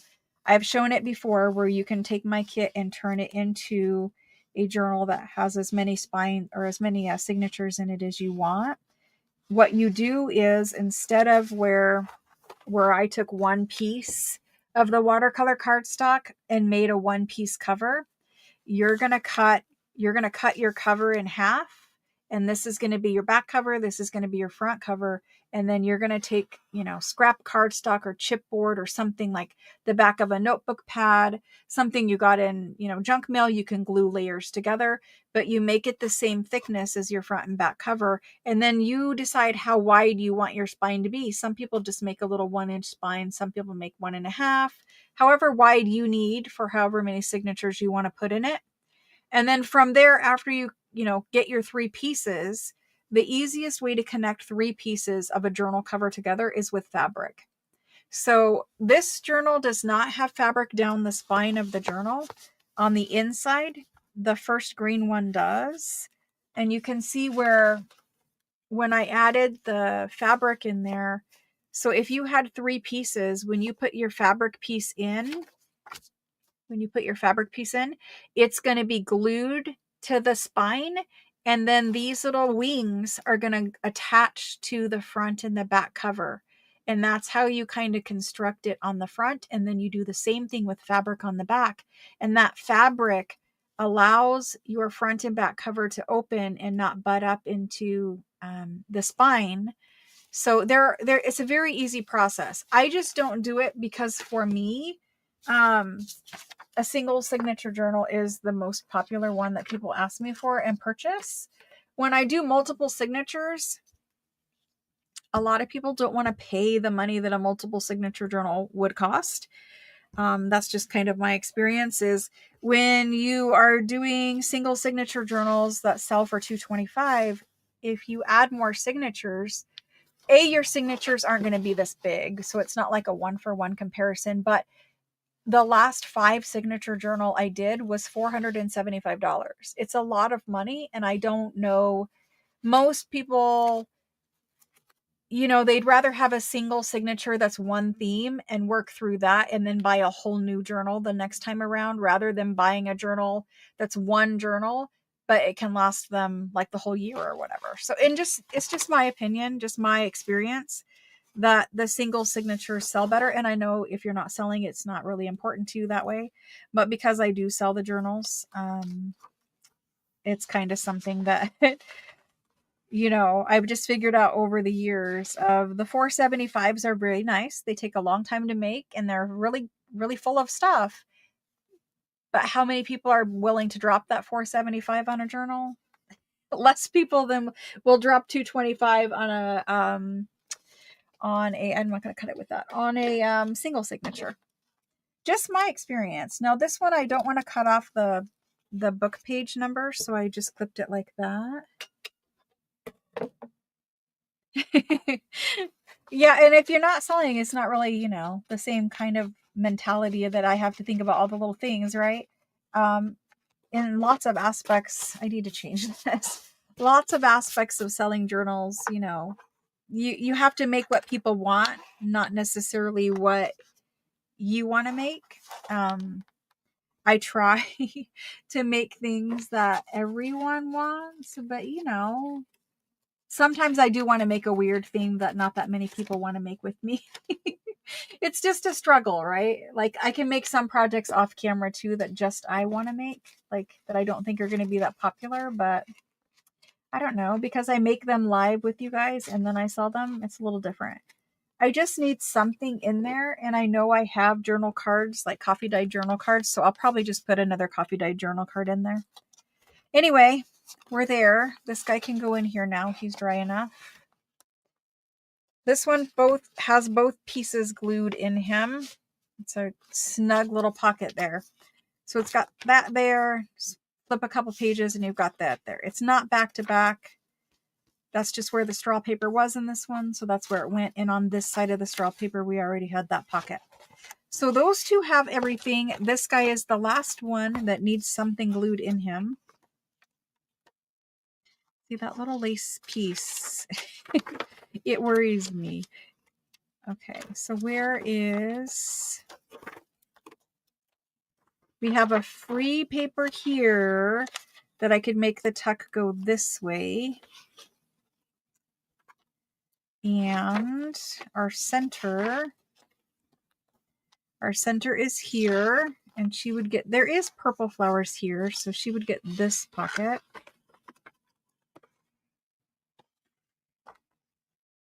And then let me check this. So yeah, we have this pocket back here. So this is gonna have to go right here if I put it on straw paper. If I don't put it on straw paper, it's not really that big of a deal, but I like it on straw paper better. So we're gonna do it. And then this one I am gonna go ahead and pre-clip, but I can't clip it that much because I want to save the page number. To me, the page numbers are like decoration. I really try to preserve the page numbers on the old rag paper pages way more than probably people would, but there's that. Let's glue it in. I need to find some decorative paper clips and do the seam binding and lace and just decorate the cover, build the cover piece for these, and then we're good. See, they're just about there. Just about. And I keep saying that, but we keep adding to them too. I'm going to put this closer to the edge. Not that close. Maybe there-ish. When you move it after you've already glued it, it does make your pocket smaller.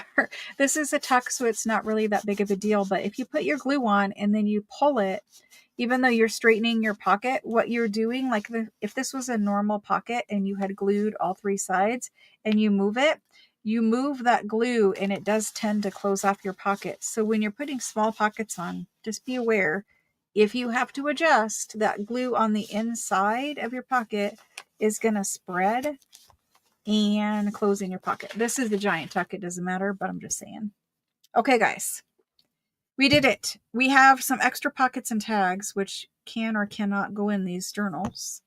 We have a couple little things that need to be decorated. There was 2 tags, one in each of these journals that goes in this little add-in page thingy.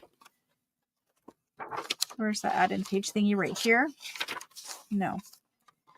Right here. He can go in his pocket so he doesn't fall out.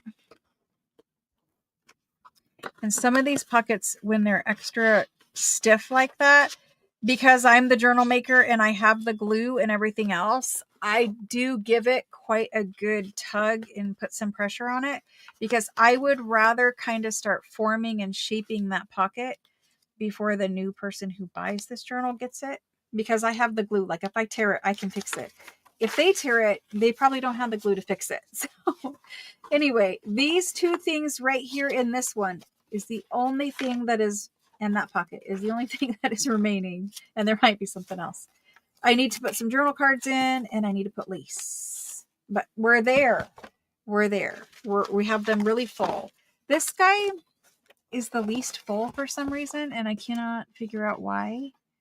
Maybe I need to add something to him somewhere. We have some extra pockets.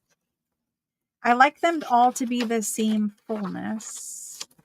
Let me see where I would even add something.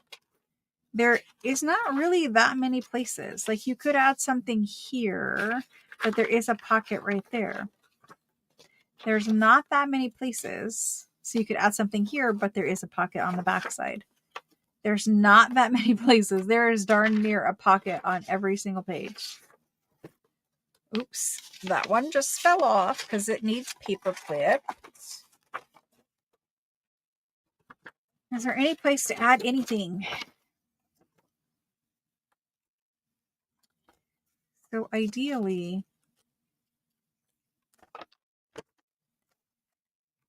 I would add something here, but we cannot because they all have pockets on all the sides. So there just is no place to add a pocket.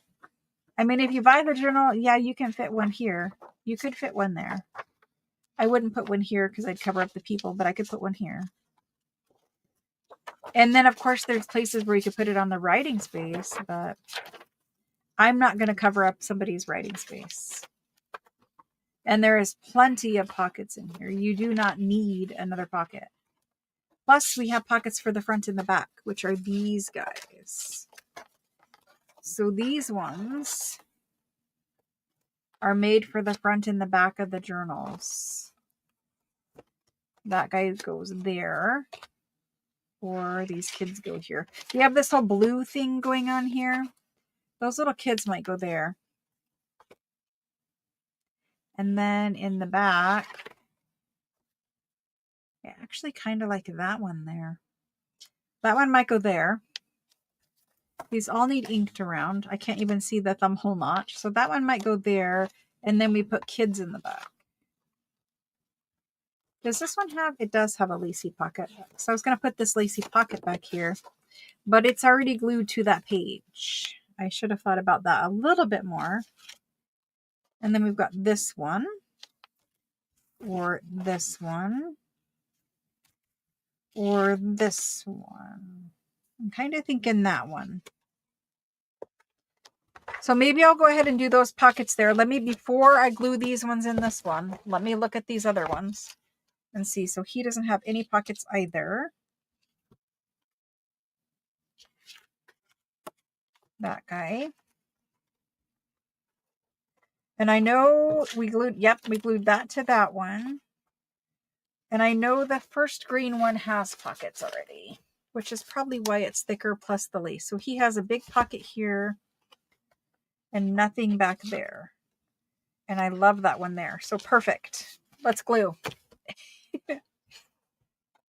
You covered up all your people, like the creepy little people. Some people do not like their people. The purchase list for the kit. Oh, the journals. The journals, so these ones are the only ones that have ever had this happen to them. But normally, when I finish journals, I just show them to you guys and say they're finished, and I do like a flip through and you guys can purchase them. They never actually end up to Etsy, but I have a lot that are coming like finished at the same time. So some might actually go to Etsy this time. But if you want to purchase a journal, you just message me. The ones that I'm working on with you guys live, you just message me and say you want to purchase a journal. These ones, basically they're the only journals I've made recently, but I just haven't had time. But these ones I always offer to you guys first because they're kind of like we made them together. They're from the kits that we do together, that kind of a thing. In the past, when I've had other journals that, you know, I didn't make on camera, I didn't have kits for or whatever, those journals, I have a list of people who want to purchase a journal, and those ones usually go to those people. They all have in the past. I have a list still that people that want a journal, specifically Christmas journals. I was supposed to make them Christmas journals last year, and I didn't get it done. And they know that I don't get them done quite often. They're just on the list. And so when I do have a journal that becomes available, if it's one that we made here together, you guys have first dibs. Live sale people have first dibs. I know why I didn't do this now. As I'm gluing it on, I know why I didn't do it already. Anyway, people that come to live sales and participate in live sales, they get first dibs of journals I do during Craft with Me's. The people that are on the list of journals, those people have been on the list, some of them for over a year, some of them going on 2 years. It's because they want a specific journal. and I have not had time to make that specific journal yet. But if you want to purchase these Italian ladies, there's only 3 of, and 2 of them are already spoken for. The way it works when you request a journal is they wanted to pay, and I'm like, no, you can't pay yet because I don't know how long it's going to take me to finish them. So when you say you want a journal, I just put you on the list of purchasing one of these. When I do the flip through video, the first person who asked me to purchase a journal will have first choice of which journal they purchase. The second person will have second choice, and the third person will get whatever journal the first 2 people did not purchase. Usually they're very similar journals, like these are very similar, but something in a journal might speak more to one person than the other. Maybe they liked where I placed a certain pocket or whatever the case may be. So that's the way that it works out with the journals we make together. And of course, if we get to the third journal and you're like, no, I really don't want that one, then of course you don't have to purchase it. But that's kind of the only way to be fair to the people who asked for the journals first. So that one has pockets. Let's go ahead and do this one's pockets. The other journals that I've had, they sold just from me. The ones that we did in kits, they sold just from me making them, People requested them after I did a flip through video. That's typically what happens, is I'll do a flip through video and the journal sells. These ones are the only ones where people have claimed them even before I could get them done. Which is nice. It is. It just adds a lot of pressure though. I just feel bad that I can't get them done faster, And then also I think in the back of my head, well, if I put it here, is this person going to be happy with me putting this pocket here? Like it's just a little different when you're making it and it's already sold, kind of a dealie.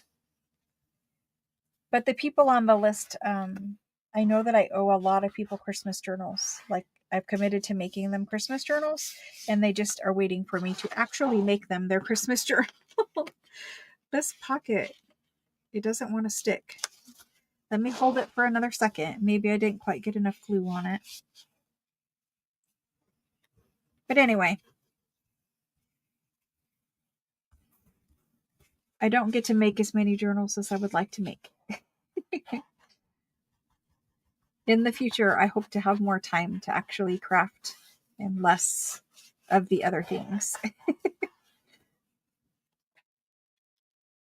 Okay, that one's good. And we've got that one in the back. And these ones already had pockets, yes? Yes. But this one back here. Okay. This, I'm not going to do this one just yet.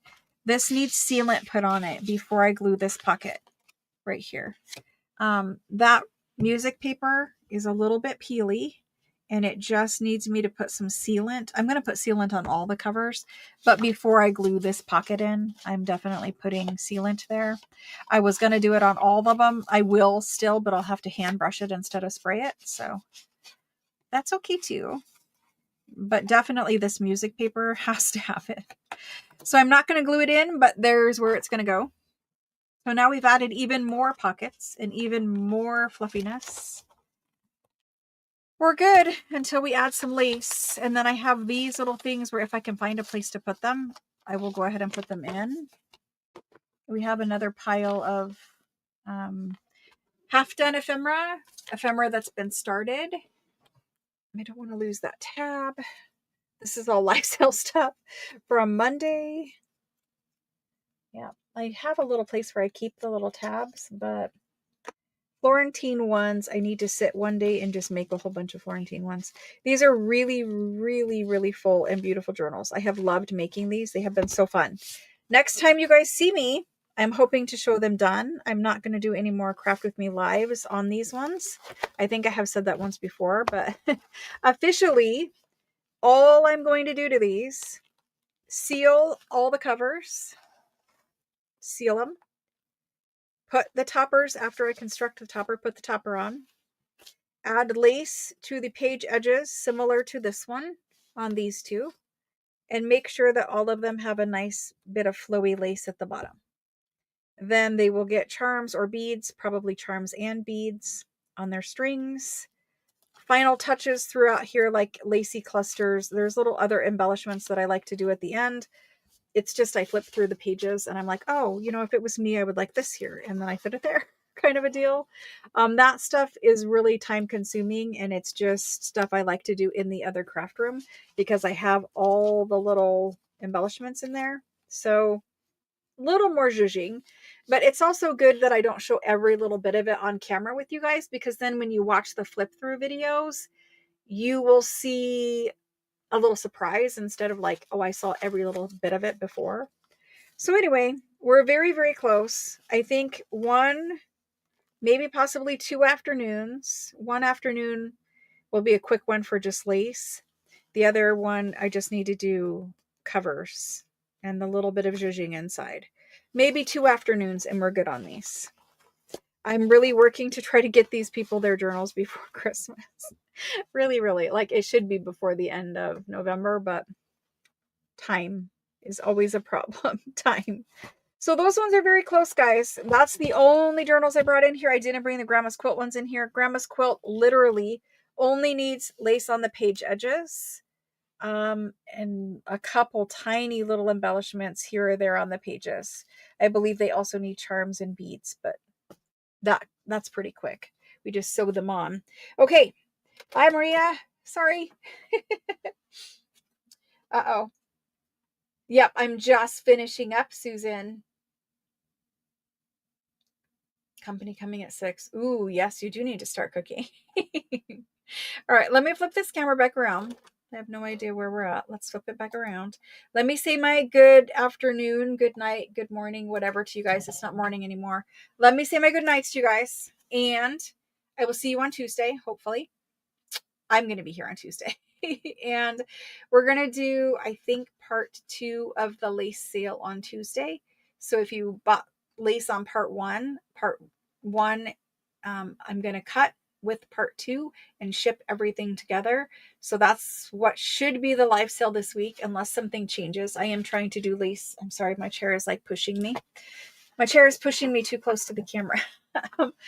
The sale this week should be lace. And then next week, we're going to have sneak peek at Christmas kit. You ask every time. And I said every time. No, I don't have it in here, Rhea. I'm hoping to have them finished and ready to sell on Tuesday. I will not show up here Tuesday without the Christmas kit, because I know you guys will kill me if I do. So you guys have been waiting patiently. And so I'm going to do Christmas kit on Tuesday with lace sale. That's what's happening. Someday I might, but it's not even in here. I could show you fabric that's out there, and I could show you book pages that's in that pile and ledger pages in that pile, but they're not even constructed. They're not even to the point of like having the kit built. All the pieces are there and the digital kit is in the computer, but nothing is actually finished. No, it doesn't, Rhea. I'm just teasing you. So anyway, Christmas kit on Tuesday, lace on Tuesday. There might be other surprises on Tuesday. I have no idea yet. We have to get to Tuesday to figure it out. And then after Tuesday, we're supposed to be tackling that whole wall over that whole wall over there that has all the stuff lined up. It has brand new French things that came in. It has all the other Italian paper things that weren't the big sheets, like the Christmas cards and the watercolor pads and notebooks and journals. They made journals for us. So all of that stuff is sitting over there. So we have a lot of things to get to, and I'm trying my best to get them as fast as I can. It's Victorian. So like, think of a very, very deep red burgundy color and a hunter green color. So Christmassy Victorian colors. Nothing is like tying it to Victorian times. You could do whatever you wanted to do with it. But I did make sure that the fabric all goes together. The lace all goes together. There's a lot of gold lace that's expensive and whatever. But it's Christmas, right? So we need to do like a big, beautiful Christmas journal. So that's what that kit is for. Anyway, It's going to be very lacy and very girly. You can see everything behind me. You can see the basket. That's a drawer actually for a Costco little rolling cart that I have in the craft room. And all of the stuff in that drawer is for these Italian ladies journals. So yeah, there's a lot of organizing that needs to happen in the craft room. I don't know when I'm going to have time to do it. The craft room is a mess over there. Elegant Victorian, yes. Very, very like, you know, I don't know, formal or whatever. That's what the kit is. Now you can do whatever you want when you get the kit, but that's what the kit is. It's nice things, like formal things. I don't know how to explain this. Highly decorative things. There's not just like average lace in there. It's gold lace. Like it's different. A little more frilly, little more I don't know, Victorian themed. Plus the ladies are the fashion ladies from the Victorian era. So anyway, I have to finish the kit. I was trying to make it to where I could have like some pages be for a tall skinny journal and some pages that could work either way and some pages that were for like a regular 9x6 journal. I don't know if I will get all of that done or we will just do, it's looking more now because it's Sunday that it is just going to be the 9x6 journal kind of digitals because I cannot get the tall skinny journal pages done. It's ridiculous. I just have not had time. Just think of like red and green. It's Christmas. That's the color scheme. It's just not like not a modern red and green. It's an antique red and green.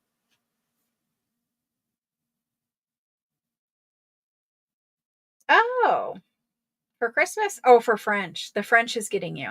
So the reason why it's a French Victorian Christmas, there are some journal pages, the digital kit that has French things on it, like an Eiffel Tower or whatever. But mostly because the documents that are included in the kit are French and the paper is some of it from France. So just a little, you don't have to make it French. It's just a Victorian Christmas journal, really. But a lot of the documents and things are from France, and the ladies are from France. So I don't know.